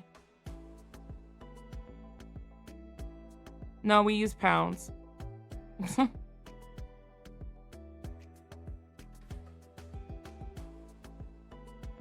You can like some people do use kilograms, but like mostly on your, like the nice thing about my session with like this personal trainer is that she would just be like, hey, do 10 sets of heavy, and the heavy can be anything. But just looking to see if there's anything here.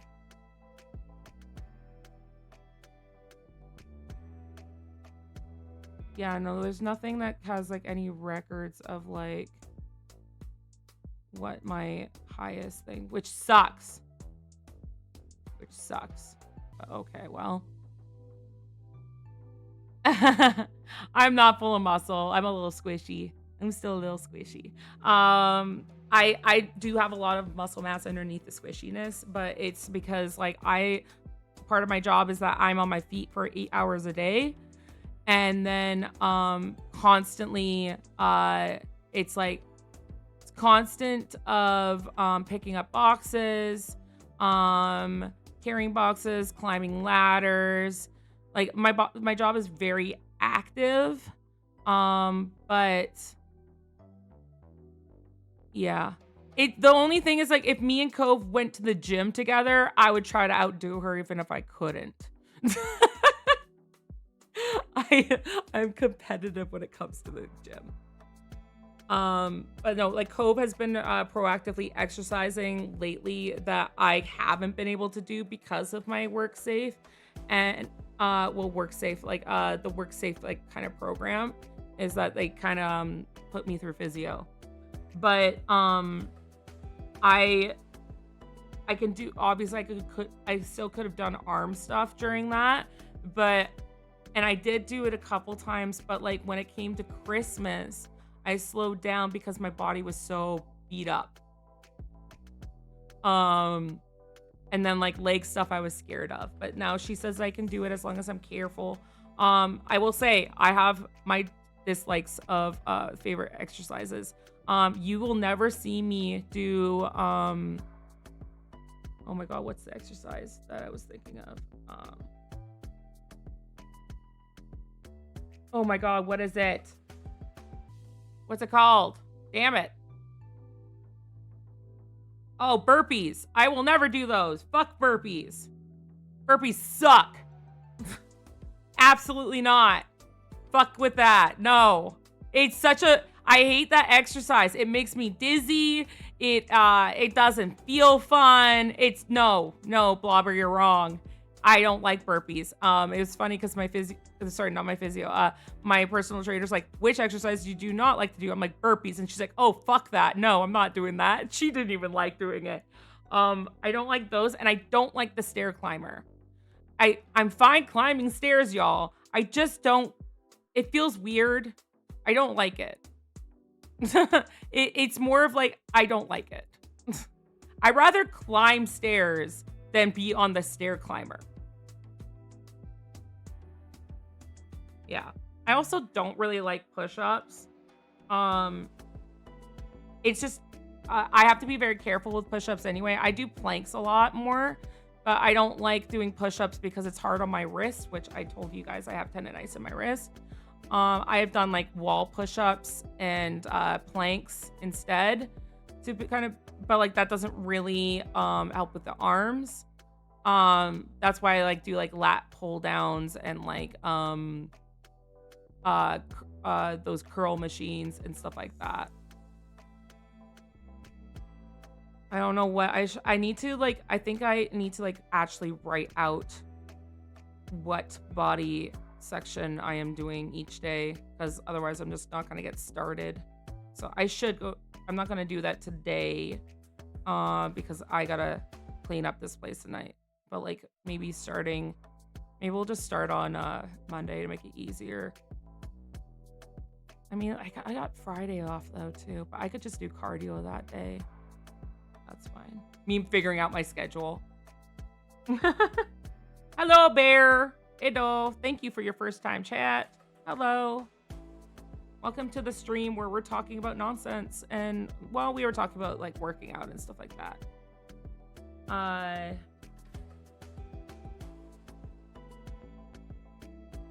As I yawn. Oh my god, sorry.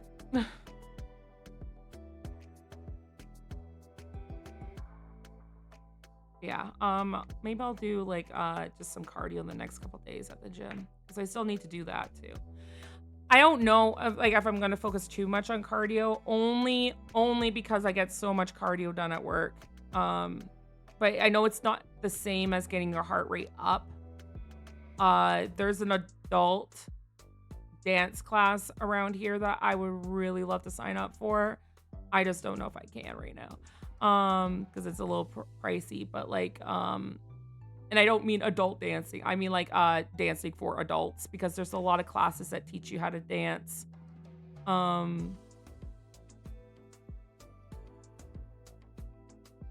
like, I was in dance for years. I just want to be in a class where I just have fun and dance. Learn some more moves and work out.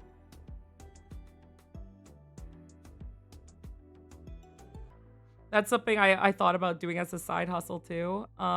Because I was in dance for so long, like being a dance instructor, like those Zumba instructors. Somebody was telling me that I should do that because I was in a Zumba class for physio and stuff. Not oh my god, why do I keep saying physio? No, I was in a Zumba class as part of like my last job. And the Zoom instructor said I got the moves, so I should do that. But oh, I bet you could really shut up. I wouldn't say no to a pole dancing class only because I know it's a really good workout. And those girls that are able to do that, good for them because it's like so much core strength. When you said adult class, I was thinking adult rated. Yeah, I'm sorry. I didn't mean to say that. I just mean that like it's really hard to find in like the area like I am in classes, dance classes that are for adults. Because there you can get like hip hop classes for like till you're 18 and stuff like that. If your parents put you in it and everything. But it's really, really difficult to find like people who are just like, I'm an adult, but I want to learn how to dance. So I was excited that I saw one in my area, but like I can't spend the money on that right now. I gotta save for more important things like furniture.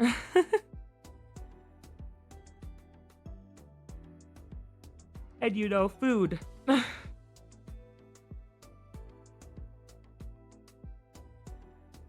Oh fuck, I forgot to clean my piercing, BRB.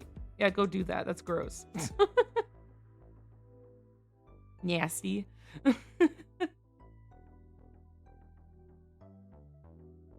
I'm trying to think about what else to talk about. I think I'm just a little tired today.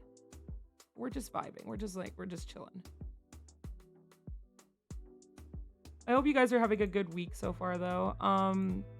Before you guys ask, I don't know what the collab's gonna be on Friday. Cove kind of tells me last second what the collab's gonna be. So that's why we keep putting friend collab instead of we are playing repo or something like that. I don't know what we're gonna play, but I'm kind of excited to see what we're gonna do. I gotta tell Cove that I have to change my schedule around though. Like I can't really do collabs on Fridays unless they're going to be at like 7. What is my absolute favorite food? Damn. It changes. And the reason I'm giving that answer is because this is very typical for people with have ADHD as well, is that we'll have like a favorite food for a long time until we're sick of it. And then we will get sick of it. It's like I can't even look at that. And then it'll be our favorite like in a few months.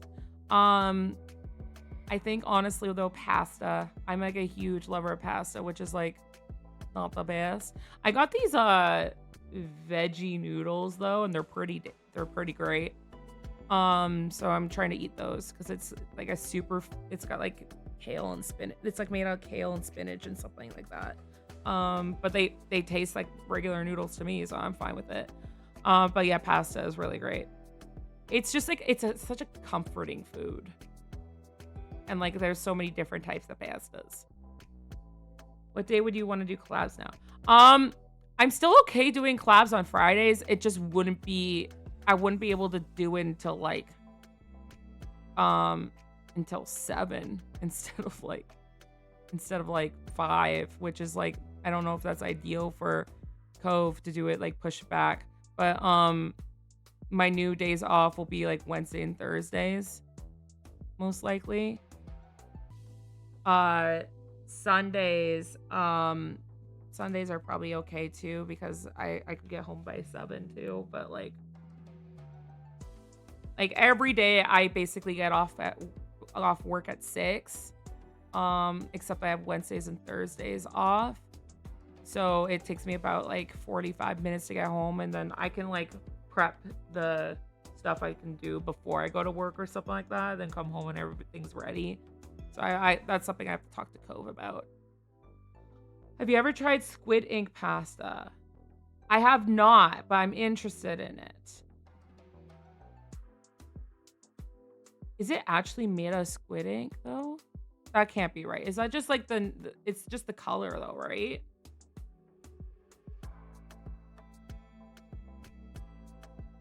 Yeah, it's an Italian pasta. Yeah. I was just like, what is it made out of? It does have ink in it though, I think, or something. Why do they put the ink in it though? Does it have a benefit? Or is it just a certain taste?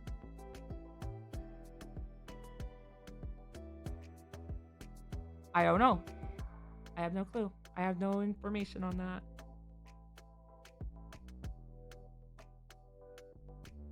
I don't know past the color. Yeah, I don't know. But yeah, I have not tried that. I just recently started like getting this veggie pasta because I was like, oh, I can do that and I can put more vegetables in the pasta sauce. And like it's higher in protein and fiber, so I'm like, I gotta be careful with that. Or not, sorry, be careful with that, but like that's good. That's good. I have to be careful with like making sure that I don't put like other things in there, like putting too much cheese or whatever. It's actual squid ink. But like, is it squid ink mixed with the pasta, or is it actual just ink, like not fermented, but like, you know what I mean, like solidified? Like, I'm learning here. Do my research.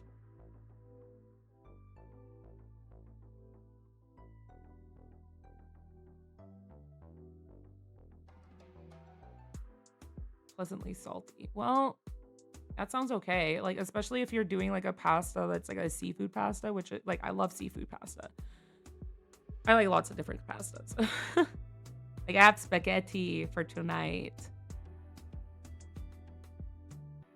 Excited about that because if you were not part of the Discord, I was super upset. I was like, I hate my ADHD because I made the noodles. I made the meatballs. I had everything ready for dinner and I did not have the pasta sauce and I was sad. You can work it into the dough or use it like a sauce. Oh, interesting. Okay. Interesting. I don't know. I'm just trying to like pasta is one of my favorite foods, right? So like I'm trying to find recipes of not just in pasta, but like comfort food recipes that are healthy.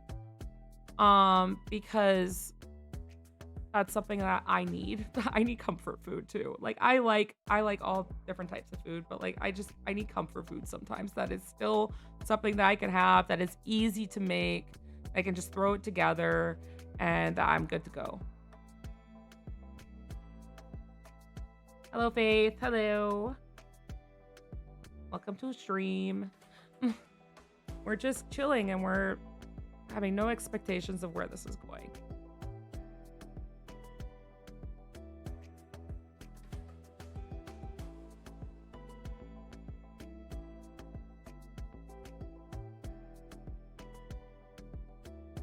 Why does it say this? What the hell?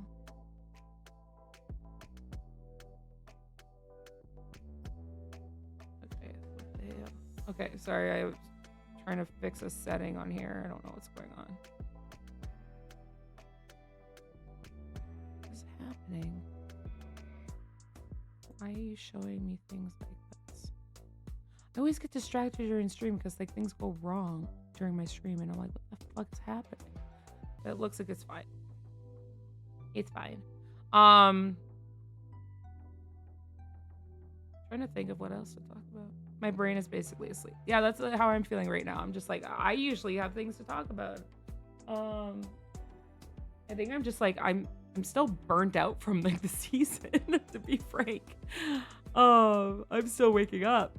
I just like, it was such a crazy season.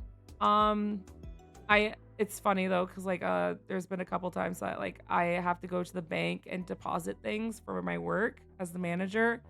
And I'll be standing in line looking up jobs. Just because like they could like I'm on work and I can't do anything else in the line, so I guess I'm just looking up jobs to get out of this place. It's okay for now. It's like I'm stable for now, but like it's not a place that I want to stay forever. And there's like you can't really move up the ladder unless somebody quits or they go up the ladder. So like it's kind of like, well, like, you're kind of stuck in this position. So I wish I could be with like my roommate. My roommate has a remote slash hybrid job, and I'd love to do something like that. Valentine's Day art.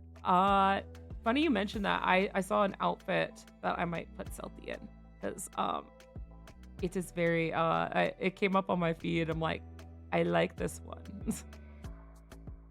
I do not have a roommate. It was my old roommate.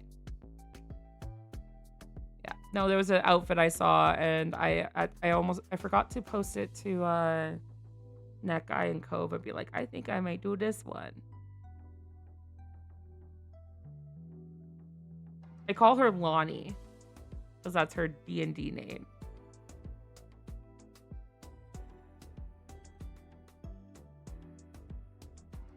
Yeah.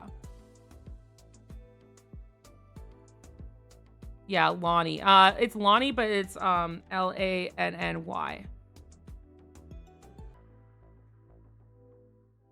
She made a joke last time. She's like, I should just make that my like start streaming and that will be my my persona. I'm like, I don't know about that.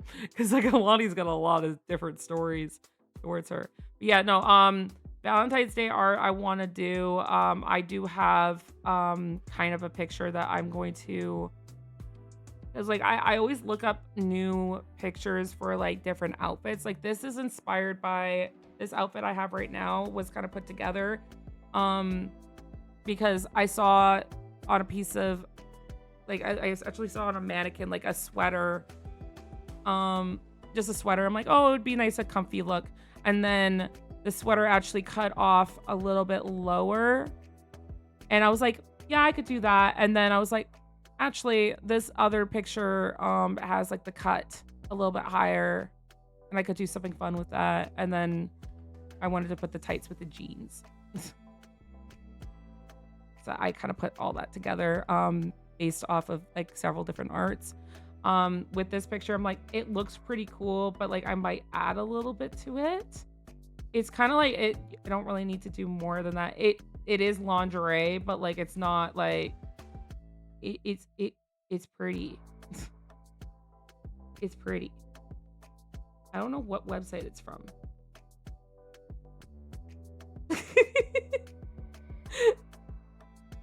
I actually see the name of the piece, I guess, and it says face meal, and that made me laugh. I was like, oh, that's a little, yeah. I should do something for Valentine's Day. I don't think I'm going to be doing anything for Valentine's Day. Like when I was with my ex, we didn't really celebrate it because like she had like a family member pass away on Valentine's Day, so we still like hung out, but we just didn't celebrate Valentine's Day per se. And like I'm fine not celebrating it. It's fine, and I'm also not with anybody at the moment, so I'm like, okay, well, whatever. But like I do like doing some Valentine's Day art. I think I've done like a couple in the past. I don't know if I can bring it up. I think I've done one, maybe. No, I have had to do more than one. I'm pretty sure. Maybe not. I bring it up here. Where's my folder? It's like old art though. Don't want to show it. Where'd it go?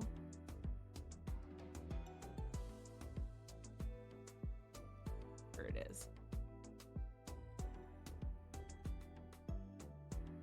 Oh, this was yeah. I feel like I did another one too, but like I guess I didn't. I think it's fine to show on here. I'm not showing anything inappropriate. Oh my god, the image is so big.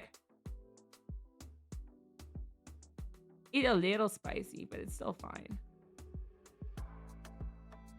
Oh, there you go. That's old Celtic art. I'm happy. Like, it's like really old art, obviously, but I'm happy with how the fabric of the dress turned out.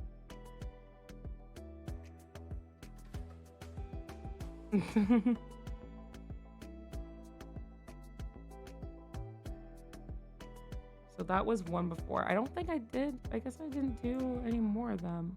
I swear I did.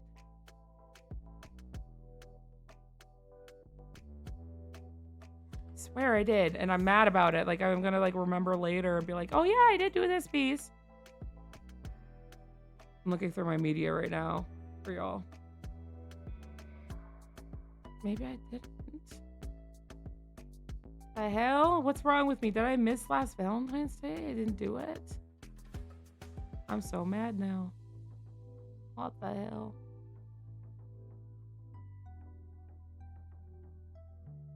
Yeah, I guess I didn't. Okay, well, that's the one V-Day art that I did. So I did a couple Christmas pieces and stuff like that. Huh. Okay, well, there you go.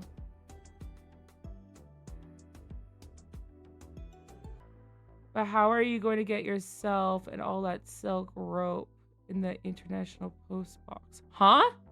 What are you talking about? Huh? Oh, Meta. Oh, okay. It was just like, I thought you were talking to me, and I was like, what are you talking about?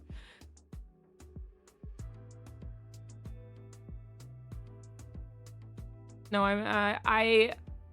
the thing is that it's hard to like keep up on art because like I'm a slow artist. I wish I could like fast art, but also I work full time. But like especially around like there's so many holidays around this time of year kind of thing. They're not spread out. So there's Christmas, and then there was New Year's, and then there's Valentine's Day.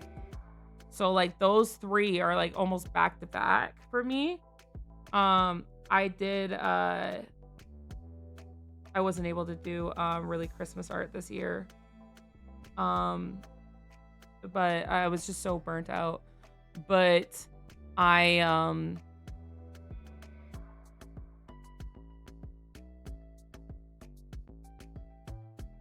yeah. I didn't even do New Year's Day art. Oops, my bad. I tried my best, y'all. I got the reference done. The reference is done. That's the most important bit. I think that's why I was like so focused on that. And I did Halloween art. We did Halloween art too. That was it. It's Halloween, then it's Christmas, then it's New Year's. So I got 1 out of the 4. I'm such a bad artist. I'm sorry. Ah.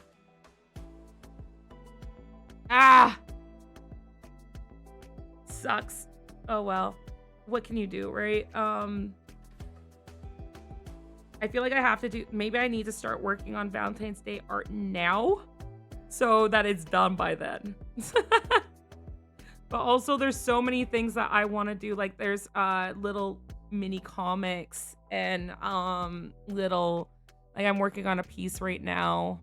And I also want to open commissions, but also before I open commissions, I want to do like a couple pieces in my new style before then. So that I can feel, because like all my art except my reference art and this one right now is based on my new look. And I want to like, I really want to draw something where I'm in my draconic form, and I really want to draw something like just normal form, just to put it out there. Because I know Cove has drawn me, and I'm like, I want to draw me too. And then I can start working on like comms, and like I was thinking like even if I do like little mini black and white comics of funny moments, that would be fun too. I have so many projects I want to do and not enough time and people to handle it. And what I mean by people is like I can't triple myself, which sucks. I usually only accomplish Easter because bunnies and eggs. Otherwise, I tend to forget to work on holiday art until there's no time. Exactly. I was going to do some holiday art, but like when it came up, I was just like, I'm dying. I'm like so dead. I'm so tired. And I was like, I can't even draw like a stick figure right now. And also, it's a little different too, like when I was doing my reference art and everything, because I was doing a new style for myself. Yeah, I was running around with like a headless chicken. Exactly. Like this is a newer style of like how I'm drawing myself, and it's like I'm like learning all, like my hair is different, and I had to like learn how I wanted my hair to look. I had to learn how my body shape is gonna look a little bit. My body shape has always been like the same kind of thing, but I just wanted to make sure that it was pieced together right, if that makes sense. And then shading and everything like that is a little bit more updated. But yeah, ears are a little bit different. Still hidden a little bit in my mess of hair. But I like how my hair turned out. Like it's like pleasantly messy. Pleasantly messy and short and blue. That's what we want. And I like how I draw my eyes now. It's very simple compared to like even when you look at my art, like I was trying so hard to do a certain type of eye look here, and it just like now that I look at it, I'm like, it's fine, but like it was so difficult to draw that when I was doing it, and I just didn't like the way it turned out even with that. I love the way you draw hair. Oh, thank you. Hair has always been an issue with me because I draw hair so like I have so many images where my hair is so simple, and then I have images of where my hair is so complicated because like I kept flip-flopping. So like in that picture it was very simple. Let me like look for an example to put side by side.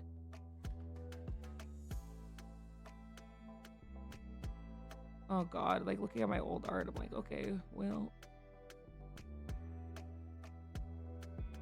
some of the old art, I'm like, why did I draw my hair like that? Why did that happen like this? How did I think this looked good?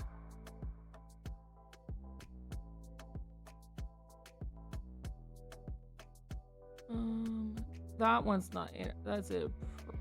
I can't really post that on Twitch, I don't think. And I think that's a little much.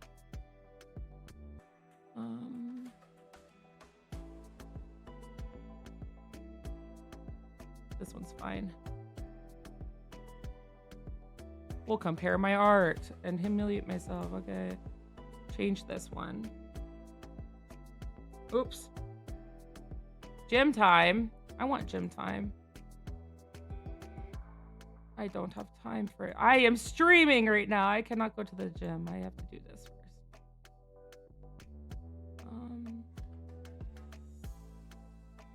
Image. Oops.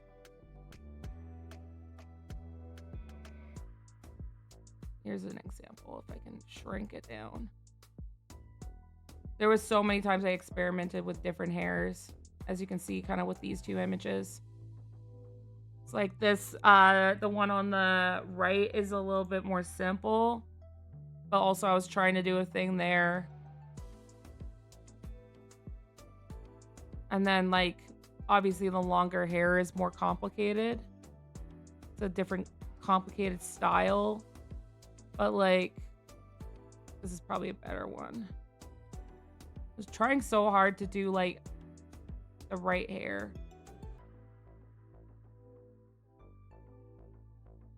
Hair vents? What do you mean hair vents?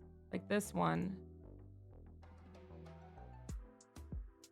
You can see it's the same kind of hairstyle, but like it's just drawn and colored completely different.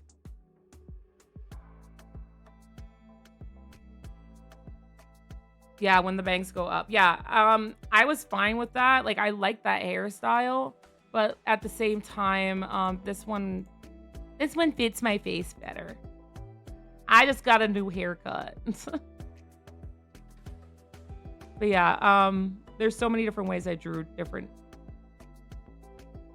my hair differently, and like some are just like so complicated. Oh my god, this one was a picture that I did as a thank you gift for Cove, and it's like, even though it's chibi, it's like, why did I make my hair that complicated?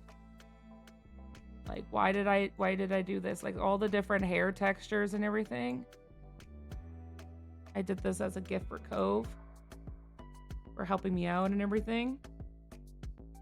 I will still do long hair. I will still do long hair depending on the picture. I will have fun with that. But like, this hair looks really cute. I will say, I like the hairstyle here. It looks a little sharp actually. But like the way I did Cove's hair, for example, I like the way I did that. And the texturizing and everything. But I texturize a lot of clothes, as you can see in what I'm wearing right now. And sometimes you just don't have to put so much texturizing to make it look good. Like, this hairstyle is like less complicated with that one. And so the thing is like, you have to weigh out time as well as complication. Like, this hair is still like, I still have to do a bunch of stuff with it, but like, I can do this in 5 steps, or I can do that kind of hairstyle in 20 and then crash my system. But they still both look fine. It's just like, maybe if I do like certain images, like, you know how you guys have Cove, like some pictures, like it's really cute. Like she does like really cute eyes and everything like that. But like some where she's putting so much detail in the eyes, you can really tell. It'll be like that too. There were so many different ways I was drawing eyes too, that I'm like, oh, I was drawing eyes that were really complicated. I don't know if I can find the video. But like, I was trying different styles of eyes, and then it was driving me nuts because I was like doing so many steps for it. Turn off the audio, but like, I was going off a book. I don't know if I can get the... Yeah, no, I can't pick this up right now, but like, whatever. It's because it's a video. I don't think I can do that. But sometimes simple is better. Sometimes not, but sometimes simple is better. And sometimes when it comes to art, then breaking it down in smaller steps is just going to help your art flourish more. Like, if I do less steps on the hair, I can do more steps on the outfit, and I could do more steps on shading like my skin tone and certain things like that. Like, I can put my directions in anywhere, or I can do like better posing, right? Yeah, exactly, Faith. Like, the more ways you can find to reduce the steps, the better yourself it can be. And that kind of brings up the point is that I gotta clean my house first, because like, I have the building manager coming in next week. But I want to start using the tablet I'm supposed to be using and try to do that. The only thing with that is like, it's gonna be a learning curve with even that, and it's gonna drive me nuts because like my tablet, I don't know how to explain, is that the pen on it, I feel like I can touch my screen, whereas like the other tablet I have, it's like, it's very it feels like my pen's too far away. It will be, but you'll be happy once you've gone through the adjustment. I don't know if I will, though. Yeah, it feels like it's an inch from the screen. Exactly. I don't like that. Like, why do they do that? Like, it's so frustrating. It's like, why am I so far away from the art? I want to be able to actually feel the art. I felt the same way with my tablet. How long did it take for you to get used to it, though? Because I was trying to at one point, and then I was like, okay, I'm way too busy. Because the thing is like, I think that if I, maybe at work, I could do like my work, or on the bus, I can do like my sketch, and then I can like, send it to that program, and then at home, I can, take off with that and do all the cool stuff. But like, that's where it's just like, right now it's like, do I want to do the switch, or just want to lay in bed and do this art? And that's another thing, is like my chair's not that comfortable. I also have to get like a big stand or something like that to hold the tablet in front of me, like Cove does. Cove has a stand that like grips the tablet so that she can just work on it. Whereas like for me, I have to kind of lean it up against the desk or lay in bed or something like that, because it's too big. And otherwise I'm hunched over and I'd be shrimping all the time.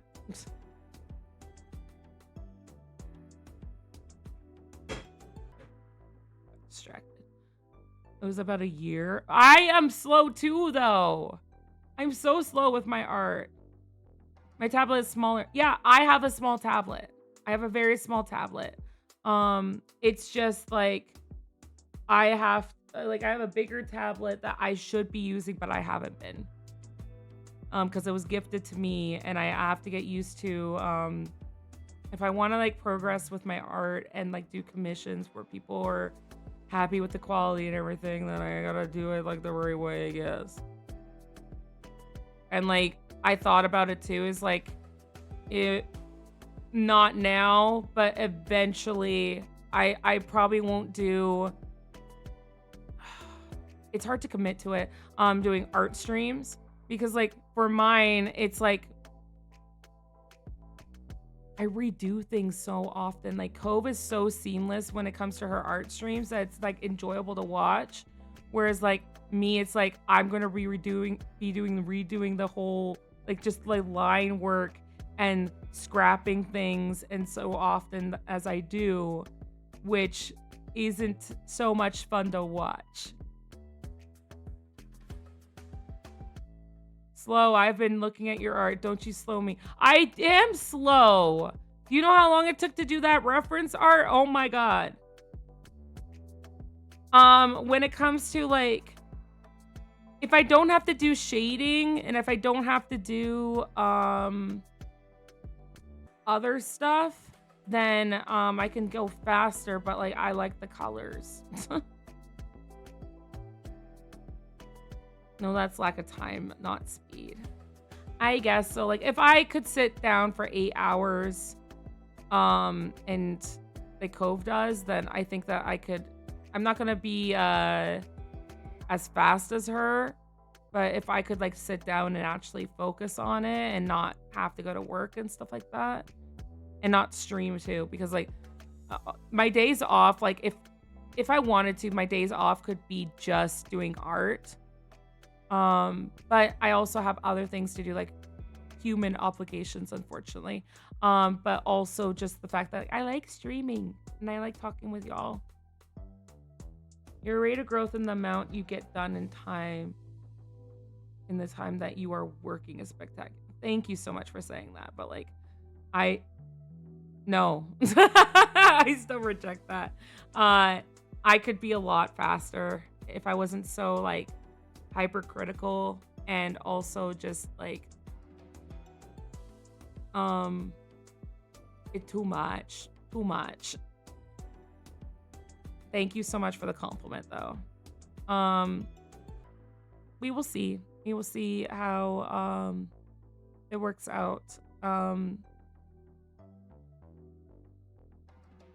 also have to organize all my material, because like I have so many references and so many different things that are kind of scattered all over. There's like references on my tablet, there's references on my computer, and there's references in my email, and there's references in my chat, and like I have a chat with myself that I have references like all over the place.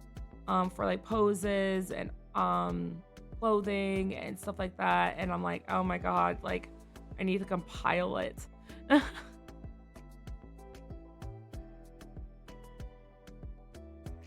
Yeah, I have a huge reference folder, but it's such a pain to move it to another PC. Exactly.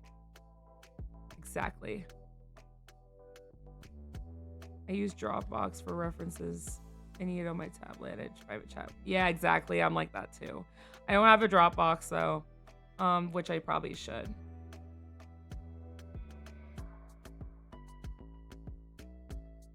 I don't know. Like art is such like a. It's also the fact that like I know that I could do so much more art and stuff like that if I was more consistent with it. Because even if you take a week away, like if you're like, oh, this week at work is really busy and I'm burnt out, like I was like over Christmas, as soon as you go back to it, it's just like, how do I draw a leg again? How do I do this? I have to like relearn how I did things. And like the fact that I have to like pull up my own reference and being like, how do I draw my own hair? I forget. Like, or like, what's my body shape again? Like, it's so dumb. It's so dumb.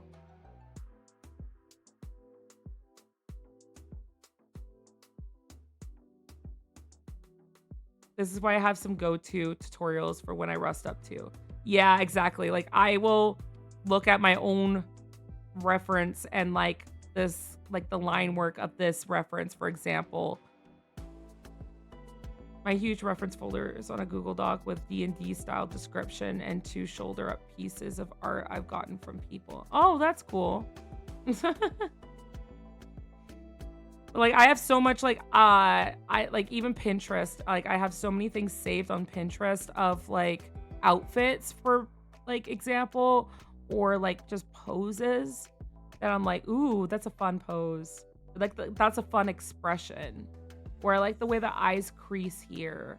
Or like I like the way like it's like a slightly like it's a 3/4 degree 3/4 whatever it is 3/4 degree, where it's just like they're looking off to the side, but they're like looking over their shoulder kind of thing. Like there's so many things like that that I have that I just don't yeah. First of all, I think what I need to do is I need to organize my place. And once my place is kind of organized, that I can organize the stuff on the computer. And just take it day by day. Because like when you live in a place that feels chaotic, then like the last thing you can do is like kind of like fix something chaotic on like a system. Organized space, organized brain kind of thing. Yeah, because like even when I'm drawing right now, like I'll look up and I'll see that it's a mess. And I'm like, oh, that doesn't make me feel good about that.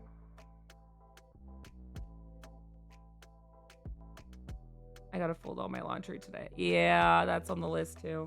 I gotta take out the recycling and the garbage, and then clean my kitchen, and then fold laundry. That's basically all I have to do. But it's just like, I think I just need to turn on YouTube or like a YouTube or a podcast or blast music and like push through it. Even today, like I just felt like I was like, okay, I'll get out of bed and I'll clean up a bit, but I couldn't do it because I was so tired. And yeah, my desk is a disaster zone too. But I was like, okay, I gotta take care of myself too, and I'm very tired right now, so that's fine. And then after stream today, because I end at 5 o'clock my time, I think it's 5 o'clock my time, right? That's what I said on my schedule, right? What my schedule say? Yeah, 5 o'clock my time. Then I have D&D at 7 o'clock my time. So I'm like, oh, I got 2 hours. But then again, I also need to prep because like I had to we're in between sessions right now, or like we're in between we're kind of like at the break before the last arc of our campaign. And we just finished my my arc in my with my character's backstory, and it was very dramatic. So Cove needed a couple sessions to kind of put together the next arc for us to make it spectacular because it's the last arc. And so I offered to do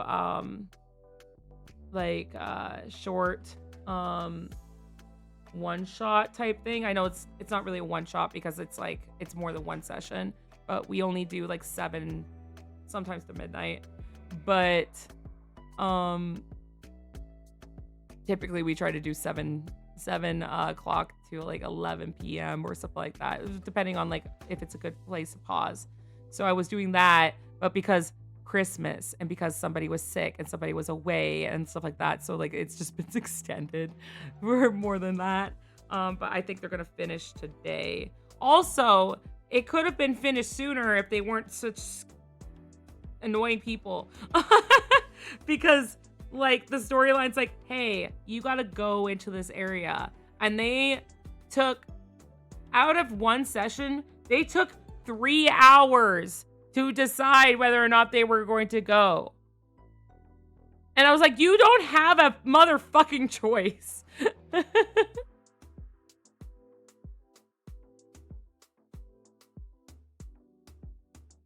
Tried out God Awful Movies. It's absolutely hilarious. Okay, well, I'll take a look at that, maybe, if I have time.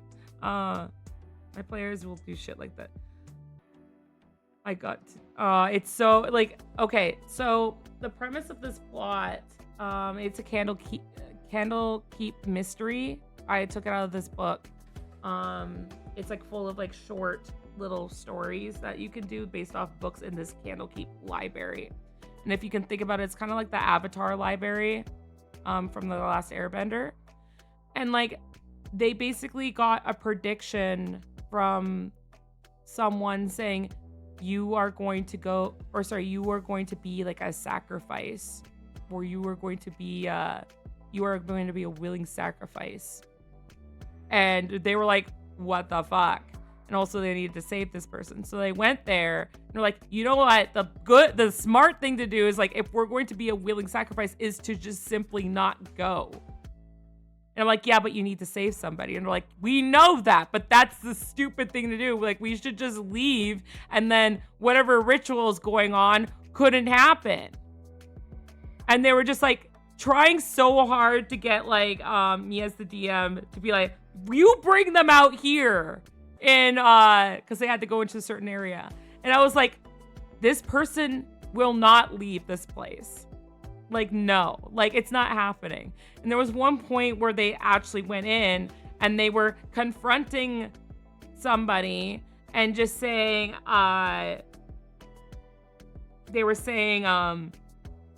this doesn't make sense. You should show us this person and then we can be on our way, and we can't be you cannot keep us here. And the person who I'm as a DM, I was just you are free to leave if you'd like. And they're like, no, we aren't though, because we got to save this person and you won't let me talk to them. And then the person's like, what if they do not wish to talk to you? And they're like, well, let her say that. And I was like, well, no. And then I just walked away because it was a pointless argument. You have your motivations and this person has their motivations. Never mind if they're evil or not, which they think they are. But it's hey, what are you gonna do? I wasn't railroading the plot, but there's so many times that even I did the Call of the Netherdeep campaign for them, and there was so many times they're like, this doesn't make any fucking sense, and they would get so mad at the NPCs, and I'm like, guys, these NPCs have their own motivations and their own thought patterns and everything. Just because you say something doesn't make sense doesn't mean they're going to change their mind about something. They might be like, hey, your system doesn't work. So this is what we're going to do. My character's allowed to say, no, I don't want to do that. And they're like, but why? Why won't you do it? And it's because I don't want to. Just because you guys don't want to do things, I'm allowed to say I don't want to as an NPC too. Mine was 100% homebrew madness in a Resident Evil setting. Oh, okay. So when they frustrated when they threw random ass zombies at them. Yeah. So, guys, like the DM is the god of the setting. But not only that, it's like, okay, so I have an OC named Quest. It's my only other OC that I've made, but it's based off a D&D campaign, like based off the Netherdeep. I can pull up a picture of them. Where are you? Where are you? Hello, there you are.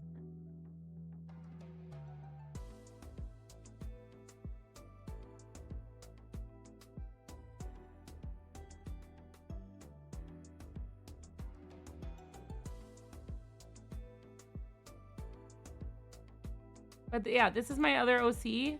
His name's Quest. His, her, they, them. They don't care about their pronouns. But this is my character Quest. And they're based off actually a tiefling in the Call of the Netherdeep campaign named Question. Because like they were written a certain way. I think they were written as a she. But I was like they were written as like they were excited researcher, and I just kind of like ran with it. So like Question in the campaign became very, very excitable and bubbly and happy and distractible, and I'm like, I love this character. But Mike, like there was one particular person who was just like, I don't trust them and I don't like this person, they're annoying. I'm like, okay, that's fine. You're allowed to be annoyed by somebody. That's totally cool, whatever. But it was, I had to change the plot a little bit. Because they were seeing, I don't want to give away stuff with the Call of the Netherdeep, like spoilers or anything like that if people are playing that. If you are playing it, I'm sorry. I gotta give a little spoiler, but I guess we're talking D&D now, which is fun to talk about. But in the campaign, what's it? There's these rival characters that you are like with people, like you could be the heroes or the rivals could be the heroes depending. So it's really cool with that. And the campaign is written very well for a lot of things, but also has a lot of different gaps for especially the rivals. So like there's one time that like these rivals were in a place with the main cast, like the main group, the main party, and all it said was like one sentence is like, the rivals are doing the opposite of what you guys are doing. And I'm like, well, that doesn't make any fucking sense, because they're not going to be on the evil side the way they've been operating. So I had to switch things up. But going back to the Question part, is that they did something very smart where they went up to the rivals at one point and they said, hey, this woman that they were speaking to is very suspicious. Do not cooperate with her. Do not go to this place, because she's going to try to trick you, and we don't trust her, and she's lying about something about that. Like they gave a big, very indicated warning to the rivals not to do this task. Problem is that I needed the rivals to be at that place. And I was like, what the fuck, y'all? Like, now what do I do? Because like their motivations before is like they're going to go because of like X, Y, and Z, but now you've told them not to go, so those motivations don't work. So I used Quest, which was an NPC who I have determined as somebody who's a little bit like over trusting and bubbly and excitable talking about research. So this bad woman went up to Quest and basically manipulated him or her. Yeah, her in the actual like campaign, and manipulated her. I I had to write all this, is like she manipulated her and been like, hey, so we need to get you into this place, and you're gonna come with me and I'll protect you. And then questions like, oh, but I don't think that's a good place to go to. I think that's really dangerous. And they're like, yeah, but your friends, the main party, they're going there and you don't want them to get hurt, do you? So you should come with me. And they were very persuasive to question. And I had the rivals in the same bar overhearing this and knowing about the warning and knowing about like the woman and being like, this woman is going to hurt the main party and they're going to hurt Question and possibly use Question as bait or as like a hostage situation. So these rivals went up to her and pretended to get along with her and be like, oh yeah, we know about the party you're talking about. We'll go with you and protect you if you wish. Like, we're mercenary, basically. So that's how I got them in the temple or temple like situation. And it was funny because when I got them there, a couple of my party members were so frustrated with Question getting tricked. And I was like, trying to explain it after to them as like just myself, not as the DM. And I'm like, guys, other people can roll high persuasion checks and other people can lie. And like other people can do this stuff. And they were actually really upset at the rivals too, because they're like, we specifically told you not to come. And they were like yelling at the rivals and getting so mad at them. Also, it made it like a situation too, because they were not really threatened by the rivals and their success with the situation. So, what ended up happening in this fight is like one of the rivals passed away. Like one of the rivals died in the fight. And it made it more serious for them. Like I was like, as the DM, I'm like, they're not taking this group seriously. They're not regarding them as like part of the story. So I have to do something. And unfortunately, like one of the characters that they liked in the rival group passed away. And it made it more real to them, like, oh my God, we fucked up kind of thing. But also like now it gave the rivals more motivation to see this out to the end as well. Cause like one of their best friends passed away. But like there was a whole yelling scene between the rivals and the main party. Like, why did you come? Why did you do this? Until, Galsared, which is one of the characters in the rivals, point blank just looked at them and they're just like, we were trying to help you. And they're like, what do you mean? And it's just like, and then they explain the situation. It's like, we overheard the conversation that she was going to use Question against you guys. And we had no way to contact you. So the best we could do is go into this dangerous place and protect Question until we ran into you. And until we could get Question away from her. And also give you a warning that this is a trap. Because like 2 moves into the fight, they were like, are they against us or not? And then I had the rivals switch around and then they were all against the bad woman. As soon as Question was out of her reach, then they started fighting back. But until Question was out of her reach, they pretended that they were siding with the bad guy. So I wrote out that whole situation only because they've told the rivals, don't go into that place. And I'm like, I need them to go. Like, they need to be there. It's part of the plot. So I had to write a whole situation with that. I also had to rewrite a lot of it because, like I said, they went to this place called Ank'Harel. And in Ank'Harel, all it says is, like, the rivals do the opposite as the players. So there's, like, 3 different groups that the players could align themselves with, and they picked one group, and I was like, the opposite of that would be the evil group that killed their friends. So that's just not happening. They're not going to do that. So we can't do that. So there was like 2 other groups that they could have joined. I'm like, this, or sorry, they couldn't join the evil group. They couldn't join the other group because that wouldn't make any sense either. And they would run into the players too often, which isn't part of the storyline. So I was like, what do I do? And there was other factions in this place that were really small compared to these three main groups. So I investigated those factions and I found one. I'm like, this would make sense that this group is aligned with them. So I made that group a bigger group, basically. And it made sense with like their motivations and everything like that, because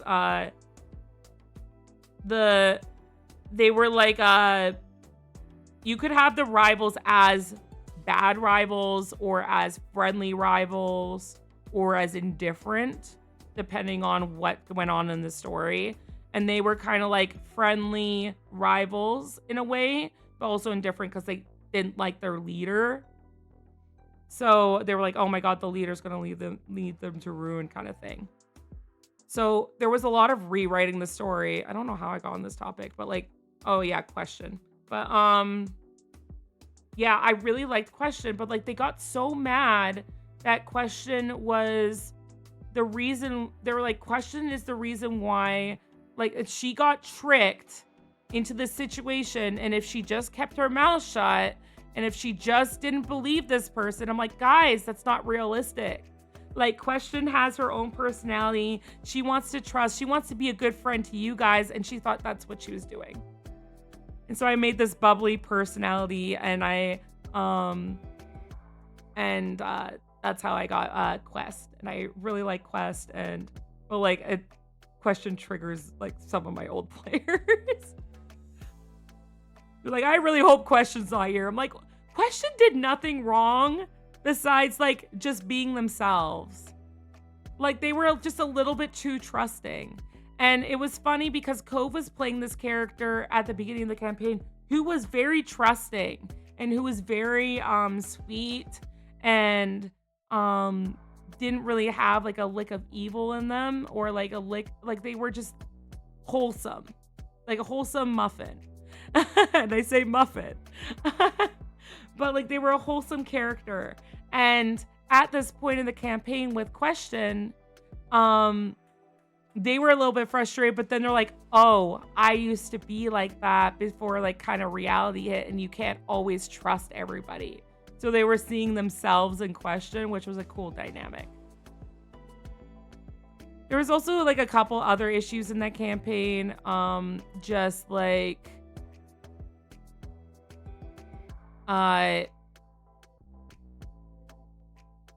there was so many things about like the main storyline where it's just like it kind of milked it dry.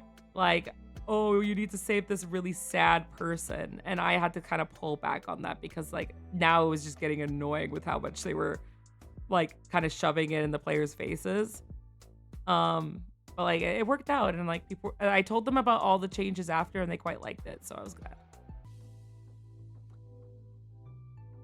So I'm happy that the campaign, that was my first big campaign. I guess, no, that was I did like a bit of a campaign with my other group, but like it kind of fell apart. But this was the first campaign that I did, and I also finished, and I did with experienced players. Yeah, like, I don't know if that story was fun for you guys, but like, it was fun to kind of debrief them after and say, hey, like I had to change this. They were asking a bunch of questions too. They were like, what about this? Like, was this a part? Because they knew that I was changing things, because I kept saying like, hey, I have to change a couple things. So I like, sorry about like this. But I was just like, okay, what am I supposed to do with this? But like, it was fun. Like after like each little part, like as long as it wasn't spoilers, they were like, did you change this, or was this part of the storyline? I'm like, no, but I had to kind of like reform it so it was more interesting. Hunter, what's with all the, why did you Yamcha me so much? I had to do something like that too. but because mine was freeform, they didn't know what was going on at all. Yeah, this was like a campaign like I was actually like following, but it definitely went into a different direction a lot of the time, where I was like, what am I supposed to do? And I had like a note. I had like a huge like notepad where I had different sections because there was so many different people moving at the same time at some parts. So I was like, this is what the rivals are doing. This is what you guys are doing. This is what this faction is doing. This is what this big group is doing. And this is what they're doing over here because of this person is doing this. And I had to like simultaneously like plan out the whole city basically. But they asked why some stuff happened, and I answered, well, I mean, you went into the sports warehouse in the mall alone. What did you expect? Fair enough, fair enough. That was some things too. Like, it was so funny. There was some parts where they went into a temple, and one of my friends, Lonnie, I guess, but what she was playing as a character named Seema, and she went up and she used like a big spell to open this door, try to open this door. She tried she just tried like everything. She got her ex-boyfriend to try and hit this dang thing or something like that. Like or like there was a whole bunch of different things that she was trying to get to open this door. She's like, this is bullshit. And then another party member walked up to it and it opened. And she was so mad about it. I was like, he had the key. like he just needs to be in like he had to be within 30 feet of the door, and he was like he was like 60 feet away looking at something else. So like they were trying so hard to open this door when I couldn't tell them as the DM, like, maybe try to have your friend open the door. Like, you can't do that as a DM. Like, there's like, what can you do, right? So she just started like staring at me and she's like, are you fucking serious right now? And I was like, well, and so then now, like, whenever they went up to other doors, they're just like, hey, can you go in front of the door? And it was so funny when other doors were like not open and they would send this person up to the front. It's like, well, the door's not open. And then 15 minutes later, it's like, have we tried opening the door? No, they didn't. Newsflash, they did not. They did not try opening the door. So it could have just like, they just opened it. When you have a puzzle that's reasonably easy, at least to you, and your players just don't get it. Yeah, you can't help, you know the answer. I will explain. I had a short, it was like 4-session campaign-ish. It was like kind of side story, like, but like I did this one that I found online, and it was like a haunted mansion or a haunted house type scenario in the forest, and everybody in the village was making rumors about it.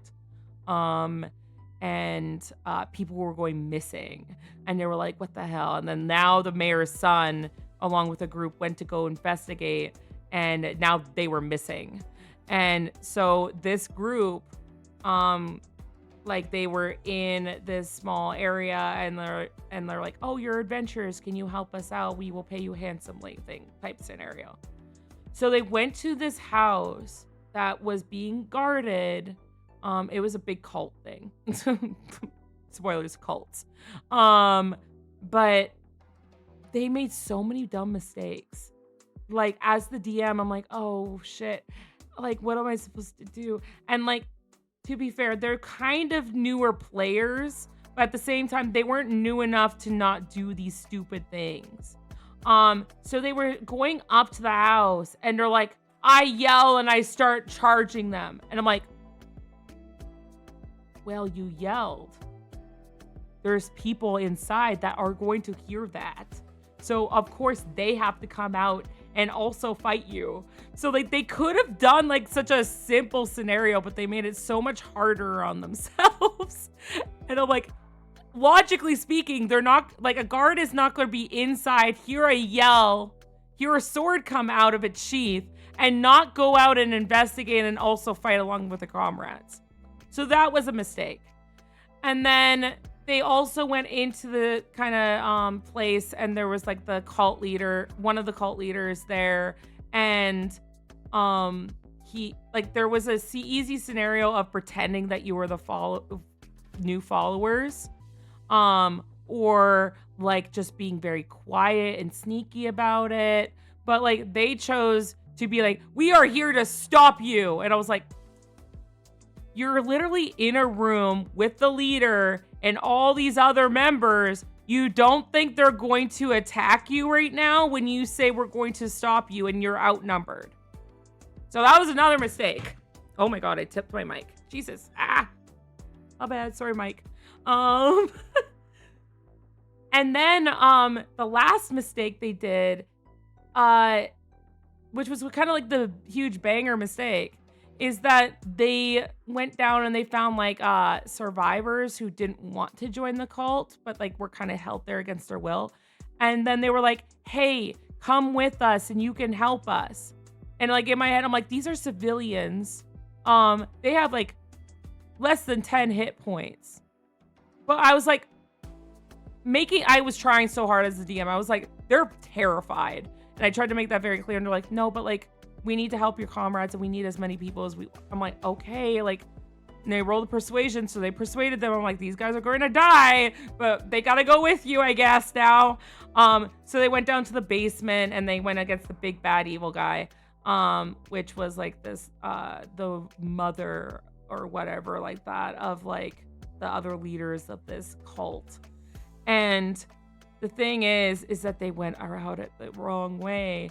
And they were just like, well, we're going to do this. Like there's so many errors where they're like, I'm going to attack with this. And they kept attacking knowing it wasn't doing a lot of damage. I was like, it looks like it scrapes them. And they're like, okay, well, I can only do that. I'm like, well, you could also heal your comrades. So there's so many little mistakes on top of each other. And then they kept goading her too. And I'm like, okay, well, if you goading her, then she's going to keep attacking you. And again, they didn't have to attack her right when they got in there. They could have talked her down a little bit or tried to be sneaky about it or tried to talk down the guy who was getting brainwashed or charmed by her. But no, they just went in blades swinging and everything like that. And you know what? They lost. And as the DM, I was like, this is like a shorter group. I didn't want them to lose. But at the same time, I was like, no, you get punished for that. Like, they are not going to hold back when you are doing this. Like, I was even looking through the main evil woman's like list. And I was like, there's so many things on here that like I can't hit them with something small. Especially when they were insulting her so much and like calling her ugly, which she was a very vain character. And they knew that. And saying we're going to kill your son, like we killed your son or something like that, which was like another big no-no. So there's certain things like that they were instigating. And they were trying to use intimidation basically. And then I was like, no, the civilians should have broke right at the start of any violence. Don't have the same moral. Yeah, and they wanted to leave, but you know what? As soon as they got dragged down there, one of the mechanics is at the door locked, so they had to stay there. They chose their faith. But yeah, they do have like moral and motivations. They were scared, but they were also like, my best friend is down there, which was the guy who was being charmed. And like, they persuaded them using that, saying, that's your best friend and you're going to abandon them. I'm like, oh, they used a card that they were like, they couldn't like kind of refuse, and they rolled really high in persuasion. I'm like, yeah, they're coming with you. Like, okay. And it was funny though, because like, so they lost the fight, and it was funny though, because they were doing like the only way that this person could charm them, I forget how it was done, is like that they had to make eye contact and something else. And they had to make like a save and everything like that. And they kept looking at her, which was like, okay.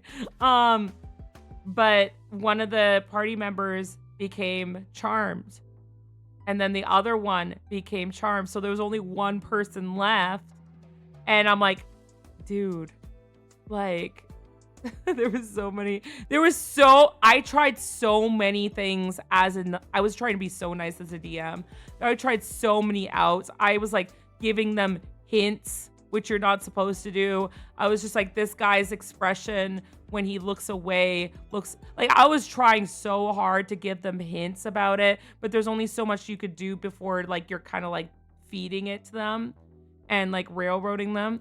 But like they just wouldn't look at the cues or the signs. I had to talk to them after the session, be like, guys, what did you think when the person said this? And they're like, oh, I wasn't really thinking about that. I'm like, I got that. And they're like, I just want to, it was a mess.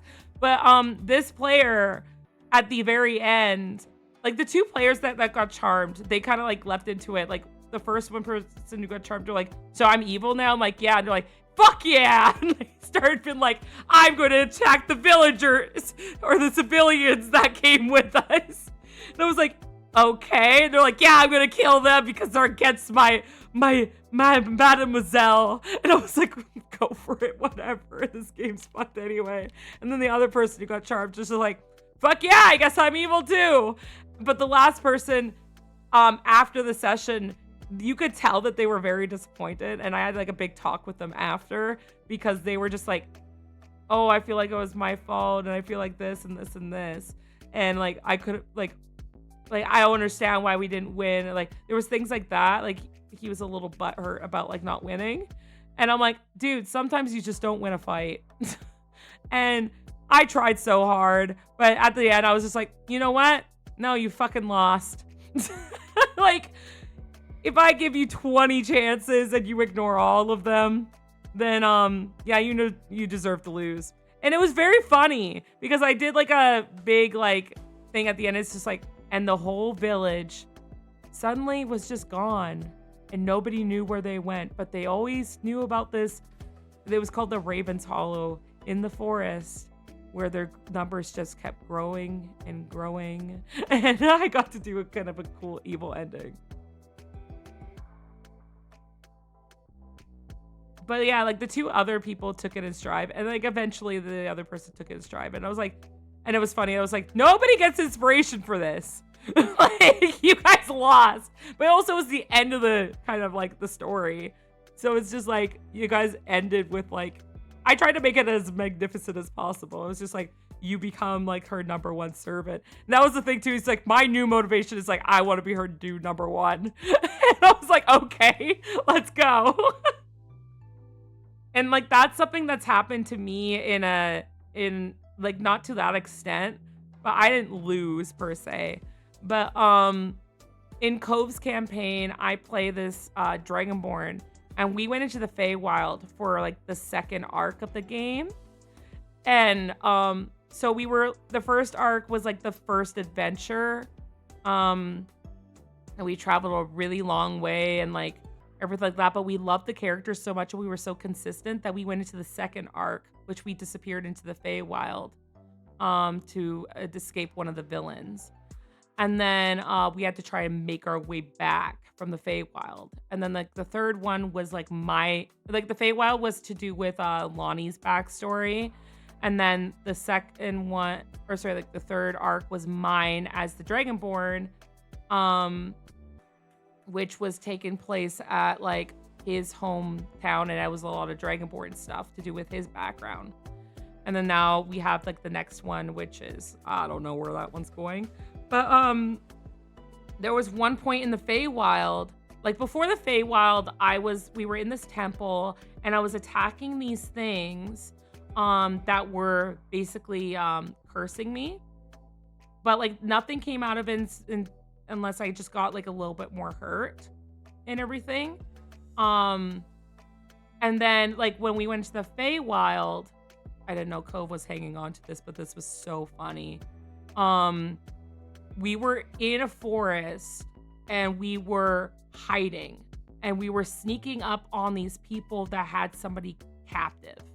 And we're like, okay, we can try and help them. And I was like, we were being very quiet and very sneaky and everything like that. And then I did a check and I rolled a nat 1. I didn't know for the longest time that this curse would be activated on a nat 1. So it was the first time I rolled a nat 1 in a while. And Cove's like, hey, we need to go into Whispers, meaning like she needs to talk to me privately. I'm like, okay. So I went into Whispers with Cove and Cove's like, I need you to start attacking your friends. And I was like, what? And it's like, you have this motivation to attack your friends. Like, you start thinking about all the negative aspects of them, like things you didn't even think was negative about them, like you can't stand, like you have critiques about Lonnie's cooking, which was like a huge thing with Lonnie. Like Lonnie loved to cook.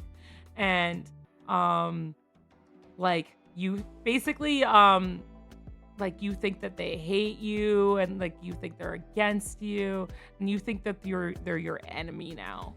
I'm like, oh my God. And they're like, and Celty, I was like, what? And she's like, you have to hit hard. And I'm like, I was the tank of the party, guys.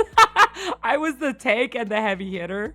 So I go back out of Whispers and it was so funny because we started,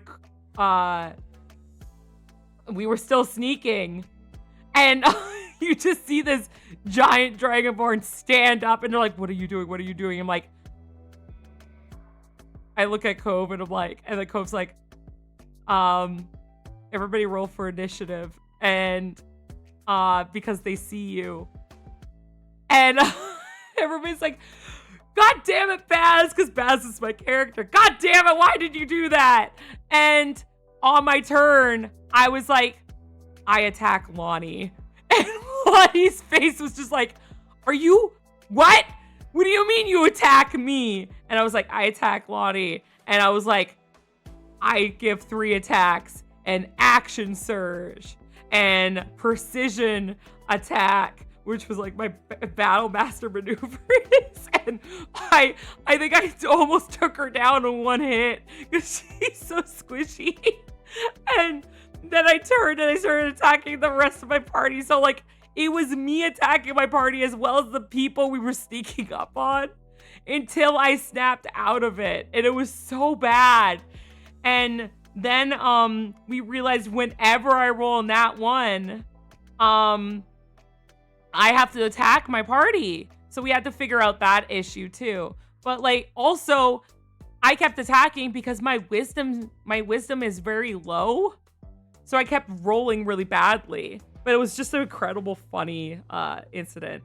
There was also another thing with the wisdom thing, though, too, with my characters that when we got into the Feywild, we got thrown into like this storybook, and I was a Dragonborn. But in this storybook, I was a 12-year-old detective kid who was a bit of a brat, and so I went full on force into it. But like everybody started figuring out, they're like, oh, I'm actually not this character. I'm actually not this character. And like coming back to themselves. And then they came up to my character like, you are not this character. And Baz was like rolling really badly. So I was just like so adamant. I'm like, no, I'm not a Dragonborn. I'm a 12-year-old boy. And I just want to find out who killed my father. And they're like, no, you're a Dragonborn. Your name is Baz. And I'm like, I don't know who that is. And to be fair, we were playing and like this was like 11:30 and I could not for the life of me, even on like Cove gave me advantage when they said certain things that triggered my past and everything, and I rolled shit on everything. It took me like almost an hour to like roll a proper wisdom. It was so bad. And they were like, and I kept looking, I'm like, I would be like, out of character, I am so sorry. And you're like, no, this is hilarious. But like, this is also, we're exhausted. So please try to fucking roll something. And it was just so funny. I was like, no, I'm 12 and I'm a human boy. Welcome back, everybody. We're just talking D&D stories. I guess that's where we're headed off into. But yeah, those were great moments. Also because my wisdom is so low, my insight was also low with that modifier. Baz, Baz with his partner had such a slow burn romance story.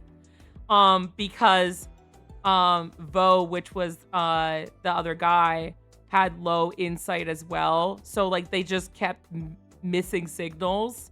I'd be like Vo would say something like flirty with me, and I'd be like, it would be like, you're a really great sword fighter. And then Baz would be like, thanks.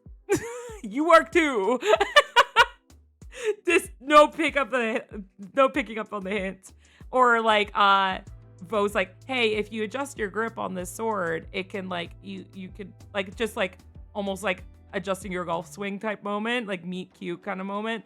And then I would roll for it, and then I'd be like, Vo's very nice. So everybody was so frustrated with them. It was great. It was like not even a slow burn. It was so bad with the burn. Oh, so you were playing yourself. Shut up. Kind of, yeah. They're good friends. Yeah, they're just friends. It was so, I don't know if I told this story, but like it got to a point, like it's still at that point. It's like whenever something is going on with like NPCs or something like that, or even other characters in the party, and it has anything to do with like anything flirting or like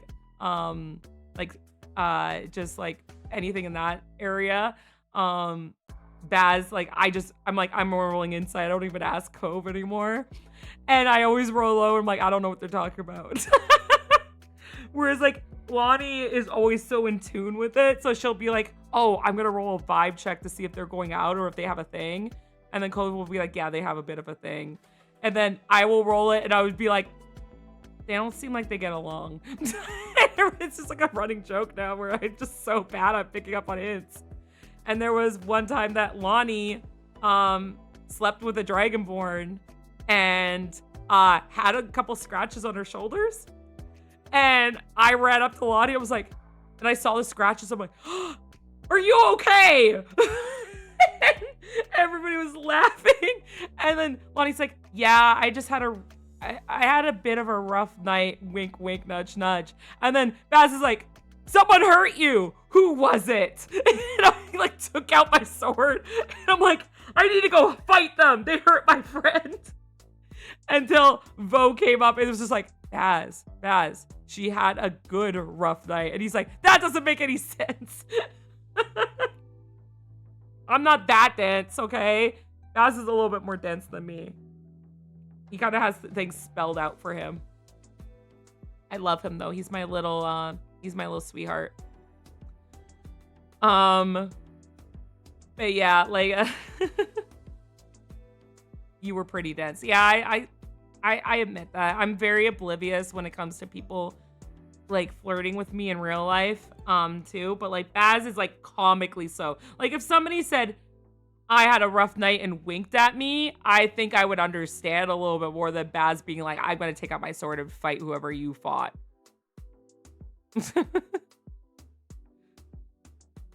But like I am very much like when people, I have had people flirt with me apparently, and then I've had other people recognize that. And then I'm like, oh, that was really nice of them to say. And they're like, literally, they were flirting with you. I'm like, no, they weren't. They were being nice. And sometimes I think that people are just like trying to rev it up. Like, you can compliment somebody without flirting with them, obviously.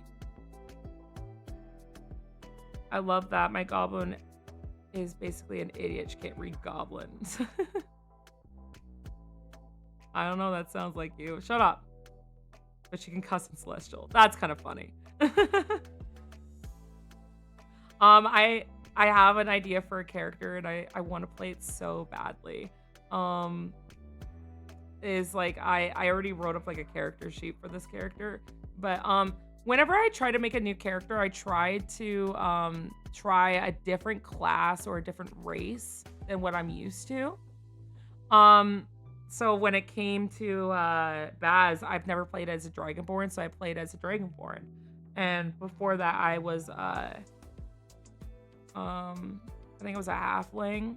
No, I was sorry, I was a trident, and then I was a halfling before that, and and then I had like an elf for a very short session. So I still want to play as an elf at one point, but this one like is a human that I wanted to play as, and the reason why is like I had this whole backstory that this character, I forget how I came up with this character, but like this character was a part of this huge group that kind of cut itself off from like other D&D. Either, oh, I should take a sip of water. Oh my god, I'm losing my voice. No, I'm excited. Like, I do have a tiefling character too. There you go. Oh no, my voice isn't back yet. Come back, voice. There you go. But I have a tiefling character for my next big campaign with Cove. And I'm excited because he's just a little shit. And I haven't really played a little shit character quite yet. I guess my I guess Ray is a little bit like a little shit, but like he's different. Ray is like I have a half elf, and but like he is opposite of Baz, where he like flirts with everything and everyone that moves, and just takes up people's spaces. Like Ray, like we're playing it's the college campaign. I forget what it's called right at the top of my head. But Ray will just like go up to like another person's bed and like put things under the bed, or like he'll just lay on your bed and be like, hey, what's up? And it'll be like, get off my bed. He's like, why? Like, don't you want to cuddle? Like things like that. And he's so rich that he doesn't know the cost of an egg, which was like a running joke with that. But my tiefling is going to be a little bit more like me. Yeah. I guess a little bit more like Selty. But I really want to play as this human character that in this village they kind of cut themselves off from D&D society, and I wanted to play as a cleric. And this could be like for a short campaign.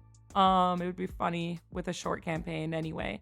But the tiefling guy, I need to have a longer campaign because he deserves it. He was supposed to be a DM PC, but like I had too much fun with him, so we're gonna make him into an actual PC when I get the chance. He's my next character in the next big plotline, whatever we're gonna do.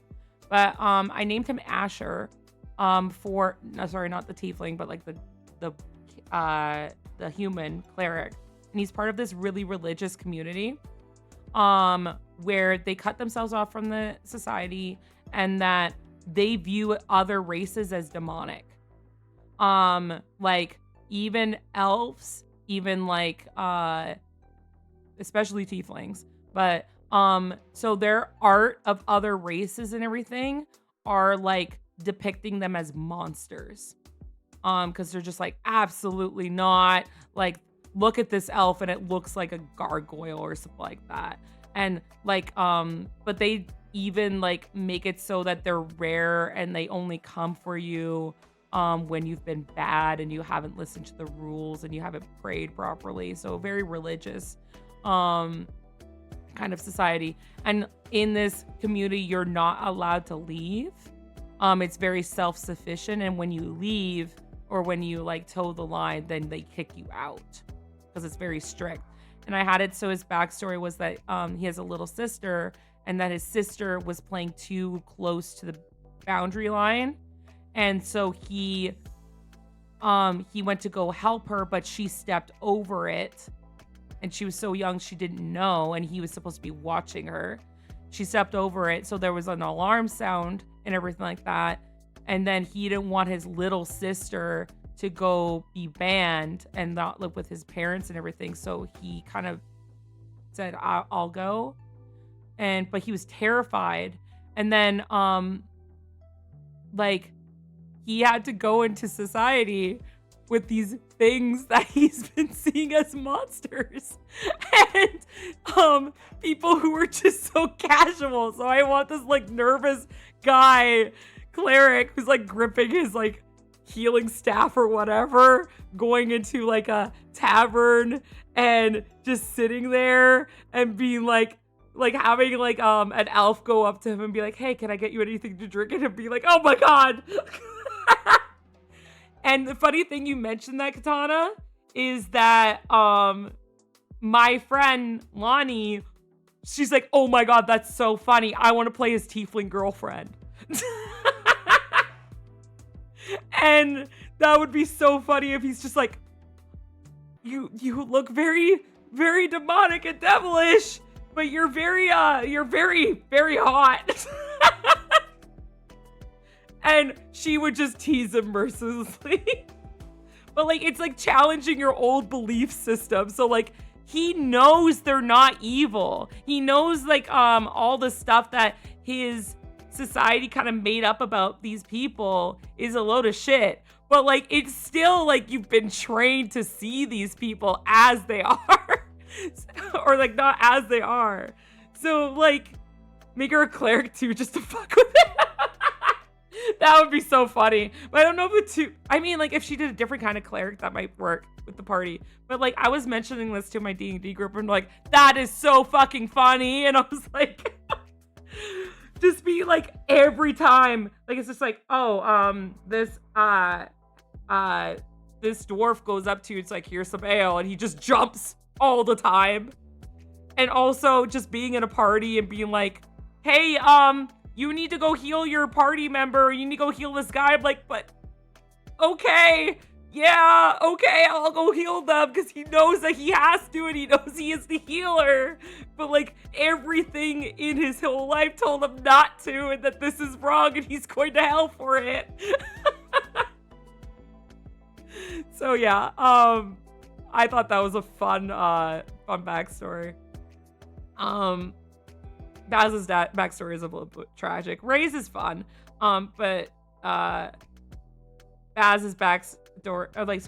Ray's backstory is just that he had a mother. His father, who is full elf, had an affair with his mother, who's human, and he was married to another elf, and they wanted a child so badly, but she could never get pregnant.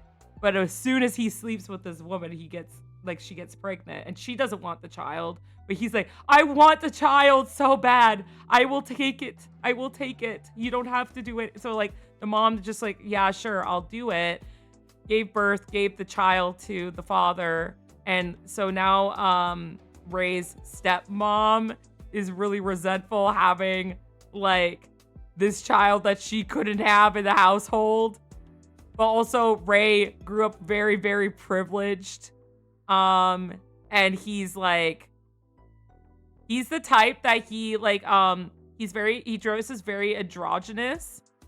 So, he wears like corsets and like, he'll wear a dress and like, he's just gorgeous. I don't know if like, I could pull up a picture that Cove drew of them.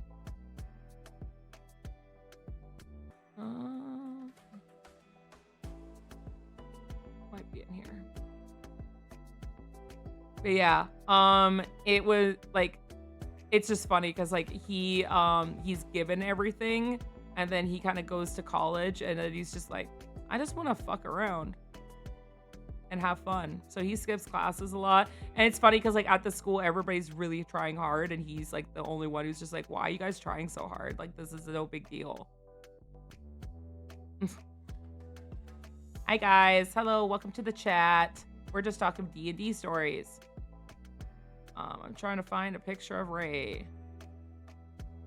Cove sends me lots of pictures of what they're drawing. Hee hee hee. Where is it? I know you have it in here somewhere, sir. Come on.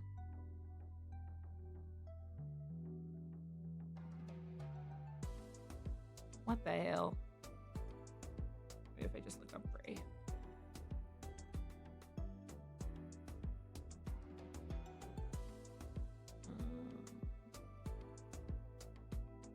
I don't see it.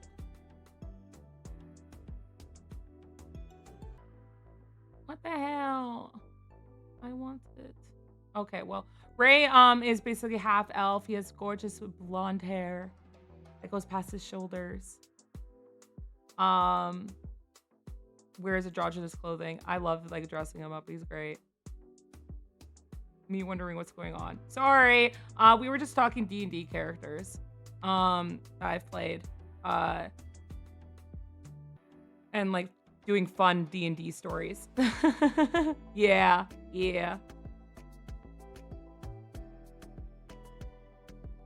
Undying patron warlock turned cleric of the Graves domain. Ooh.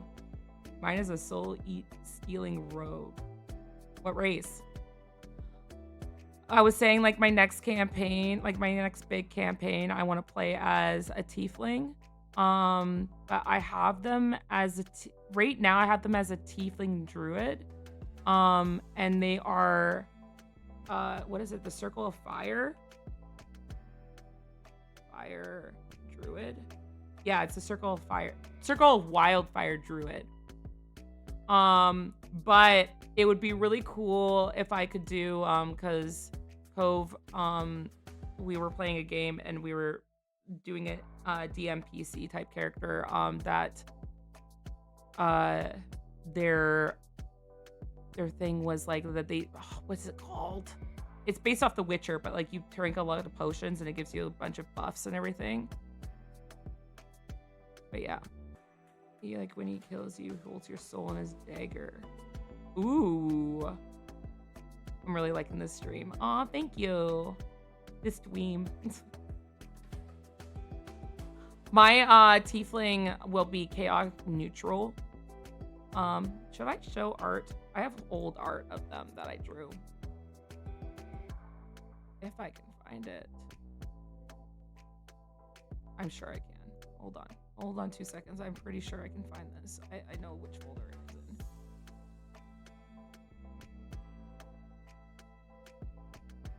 I've never shown this art, actually. You guys get exclusive art when you watch my streams, apparently.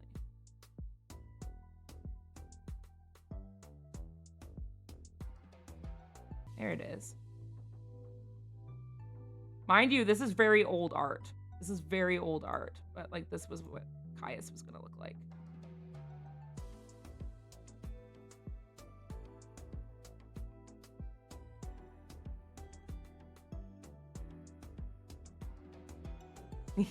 Thank you.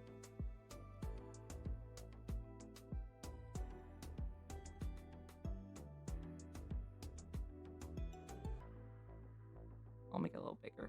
Like, look at that suave guy with his kitty. Yeah, I made him a druid. I was gonna have like his backstory was like, so he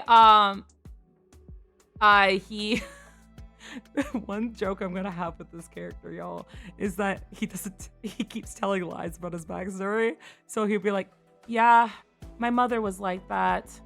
She always said this and this and this. And then later on be like, yeah, I never knew my mother, but like my father was around. And then another story would be like, well, I grew up in an orphanage. Everybody would be like, what the fuck are you doing? He just never tells the truth.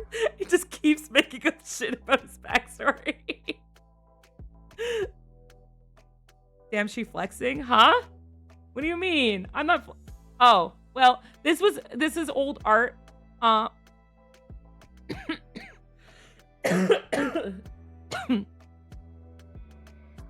can't wait till Cove draws him. But I had a super fun time. The reason why, like, he's a druid, but I made it very much that he is I made it so that his backstory is criminal, but like so he is kind of like I wanted to see like that's a hard thing. It's like he probably needs like a level in rogue or something like that because I think he's a sneaky guy. But he's gonna be mostly druid.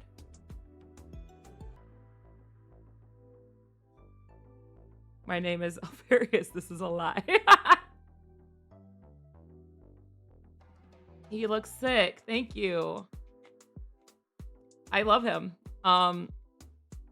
It's so funny though. Like he was a DM PC, right? And thank you for the hydrate. I did hydrate. He was a DM PC, but like my characters loved him so much, and like I started falling for him too, like falling for him, like playing him as a character because he was so suave about it, and he was just a cheeky little cheeky little bastard. So it's just like, hey, like I made it so that he really didn't like doing jobs unless they were interesting.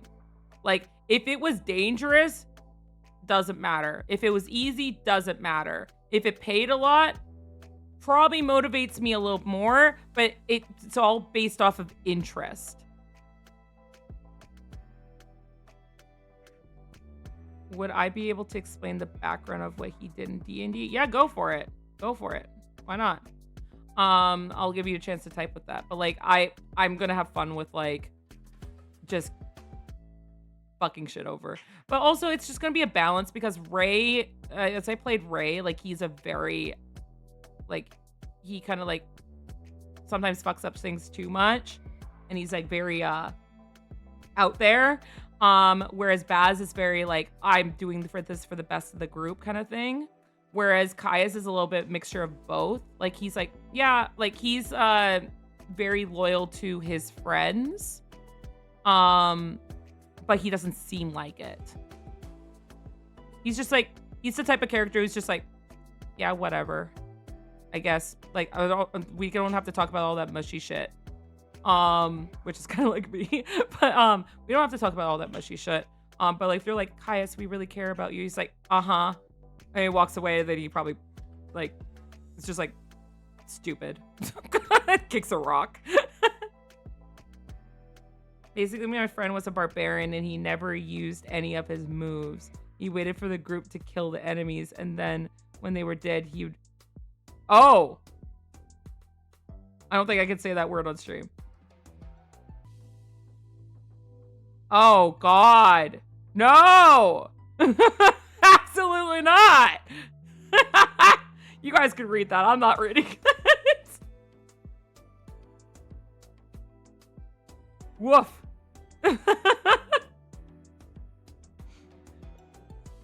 But yeah, I love D&D. I like if I had a dream job, it'd be a professional DM. That would be so cool.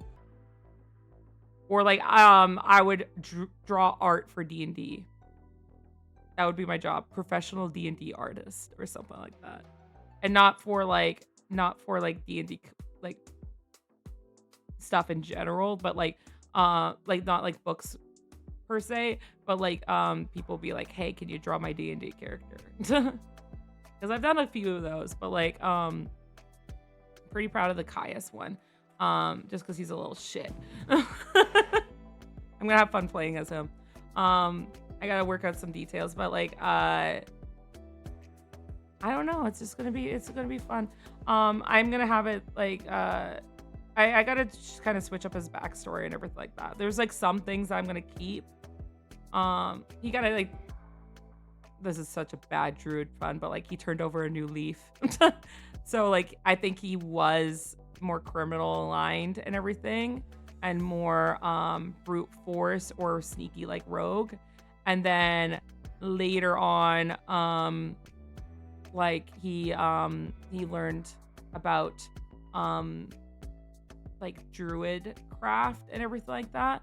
But I love the reason why I chose the Circle of Wildfire, because it seems so much like Caius, but like also like if you read the description, which I have up here, Druids with the circle of wildfire understand that the destruction is sometimes the precursor of creation, such as when a forest fire promotes later growth. These druids bond with a primal spirit that harbors both destructive and creative power, allowing those druids to create controlled flames that burn away one thing but give life to another. So I really love that. I was like, oh, like that kind of like, it's almost symbolic for him because he's just like, I'm gonna burn away my past and then make something new. And then like that's what he liked about the druid thing. It's like he's like creating and like connecting with nature rather than like fighting and hurting people, right? Sacking Inception. So yeah, we didn't let him play again. I would assume not.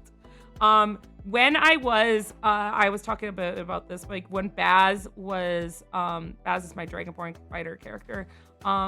When he was stuck in that story in the Feywild and he was playing as this kid, it was so funny because like the kid was named Angus, and it is so so it was described as I'm gonna pull it up. I'm gonna pull it up because like I have to pull it up in order to give you the accurate description that I was given, because like we were all given roles in this storyline. It's like, hey, this is your character for this session. One second as I pull it up because I still have it. There it is. So we're in the storyline, and then I got sent this. I got sent this description along with like who's your ally, and other relationships, and what's your goal. And I got sent, you are a young master Angus, adopted child of Mr. Shadowhand. You love your mystery books, and you were given a key eye for investigation. You have solved your fair amount of cases, even stopping a pair of bootleggers. Much to the annoyance of the local guard, you still seek that one case that will prove your skills as an investigator. That was all I was given. And the thing, it says goal, uncover a mystery, loves a good mystery, hates bad people, special skill, keen eyes, special item, magnifying glass. And then it also said like the constable was a rival because he thinks he's a better detective than you. So like those are the things I was given. I tell you, Miri. Miri knows this story. But I ran with it. Like, it doesn't say anything about being a little shit. It just says I have to prove myself, and that my rival was the cop, right? So I kid you not, like I was just watching BBC Sherlock, or sorry, not BBC Sherlock. I was watching the anime Moriarty the Patriot. So this was, and I love Sherlock, and I love Moriarty and all that stuff. So I was like, damn, let's go. And during this session, I was just a little shit disturber. So there was a teacher, and she wouldn't let me go on a mystery quest. So I kicked her in the shins and I ran. I was just, and then somebody killed my father in the story, and I was trying to solve it. And Lonnie, who was playing as the constable in the story, came up and was just like, we need to find out what happened to your father. And I was like, no, I'm going to solve this because you're not good at your job. And the constable leaned down. It's like, listen here, you little shit. Like, we're gonna get this really straight right now. He was a little menace, and I was like, I can be a little menace because I know I'm not gonna be as this character for a really long time. Because you can be a menace, but don't be a murder hobo or like a shit disturber with a long campaign, or like, because it doesn't help, right? But like, I knew that I was not going to be in this role for very long, so I was like, why not? Let's go for it. And like, I was very much like, to every adult, I was like, fuck you, you're not my dad, my dad's dead. Like, it was like, And that's why, like, when at the end, when they were trying to convince Baz that he was Baz, I was just like, you guys don't know. Like, you guys are insane. I'm a 12-year-old detective. I need to find the killer of my father. And even Cove at some points paused and, like, just started laughing. It was just like, you're such a little shit. I was like, oh my God. It was so funny playing as that. But, like, now, like, every now and then, it'll be like, yeah, I'm gonna play as Angus for the next campaign. And they're like, no. Could you imagine? That would be so funny if, like, I just surprised my group with a grown-up version of Angus. And I'm like, I am playing as a human detective. And actually, as soon as I say that, they would all glare at me because I was such a shit disturber. I didn't ruin the flow of the plot, but it was just little things. I was just like, my teacher's trying to hold me back. I kick her in the shins. And I tell my friend to go distract her. Or like the teacher is trying to teach me something. And I'm like, this is boring. You're boring. You're a bad teacher. I feel like they would ban you from the table. Maybe. Yeah, no. Miri, you know this. I was talking about how my next character, I want them to be Asher, who is that guy who really, and like Lonnie wanted to play as like the tiefling girlfriend of this guy who was from a community where like they ban monsters. I know everything. Shut up. But yeah, like I want to play that for like a short campaign. I'm reminded of that me with Anya Forger where she asks, yeah, kind of like that a little bit, but not. I haven't watched the rest. I have to watch the rest of Spy Family. I love that anime. It's really funny. But I'm excited. There's so many characters I wanna like play as, but like those are the I miss playing as Ray. I miss playing as I'm gonna cry and like probably take a week off of life when the campaign with Baz is over, because like I've been playing as him for, oh my God, it feels like, was it 3 years? No, it wasn't 3 years. It was longer than that. How long has it been? I can check right now. How long? Because I can look at. Yeah, 2021. Oh my God, yeah, it's been almost 5 years. I've been playing as this character, and I'm gonna cry and bawl my eyes out, and probably commission Cove to draw like a huge picture of all of us so I can hang it on my wall.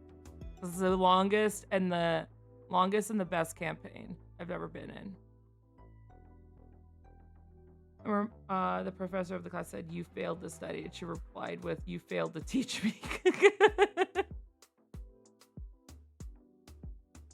I think there was one point too that Angus was sitting at the table and he's like, distract them to his friend Thierry, and I like threw the papers up in the air and I ran out of the room. It was so long ago. I'm trying to remember all the other antics I did, but it was really fun. I had a really fun time with it. Oh my gosh, we're almost at the end of the stream. I talked about D&D for a full hour. I could talk about it longer. I think that I said this to Cove, like because I know she loves talking about D&D, that me and her should talk about stories, and we should do a joint stream where we do a chat stream about D&D stuff, and she could talk about her world in D&D, which is really cool. She's made up so many different things. Like, she's been so elaborate. She's like, oh, there's a god of this. Like, she's made up her own gods, and like she has her own map. It's like she's gung-ho, and it's just incredible. But yeah, I have to DM a little bit tonight. I hope that they finish it and they don't dawdle around like they have been. But yeah, we should figure out who we're rating, because we're almost done our stream. Let me see here. Who's on? Napalm is online. Yeah, like we can raid Napalm. It looks, oh, they're doing a Nuzlocke for Pokemon. I love map making. Yeah, I saw this trick where like if you get like a big piece of parchment paper and you just like throw some rice on it and then you trace around the rice and then there's your map. I need to stream again sometime. Yeah, go back to streaming. It's fun streaming. I can't believe I've been talking for 4 hours. There was a couple times I was like, oh my god, what do I talk about? I actually lost trail of thought and I was like, what do I say now?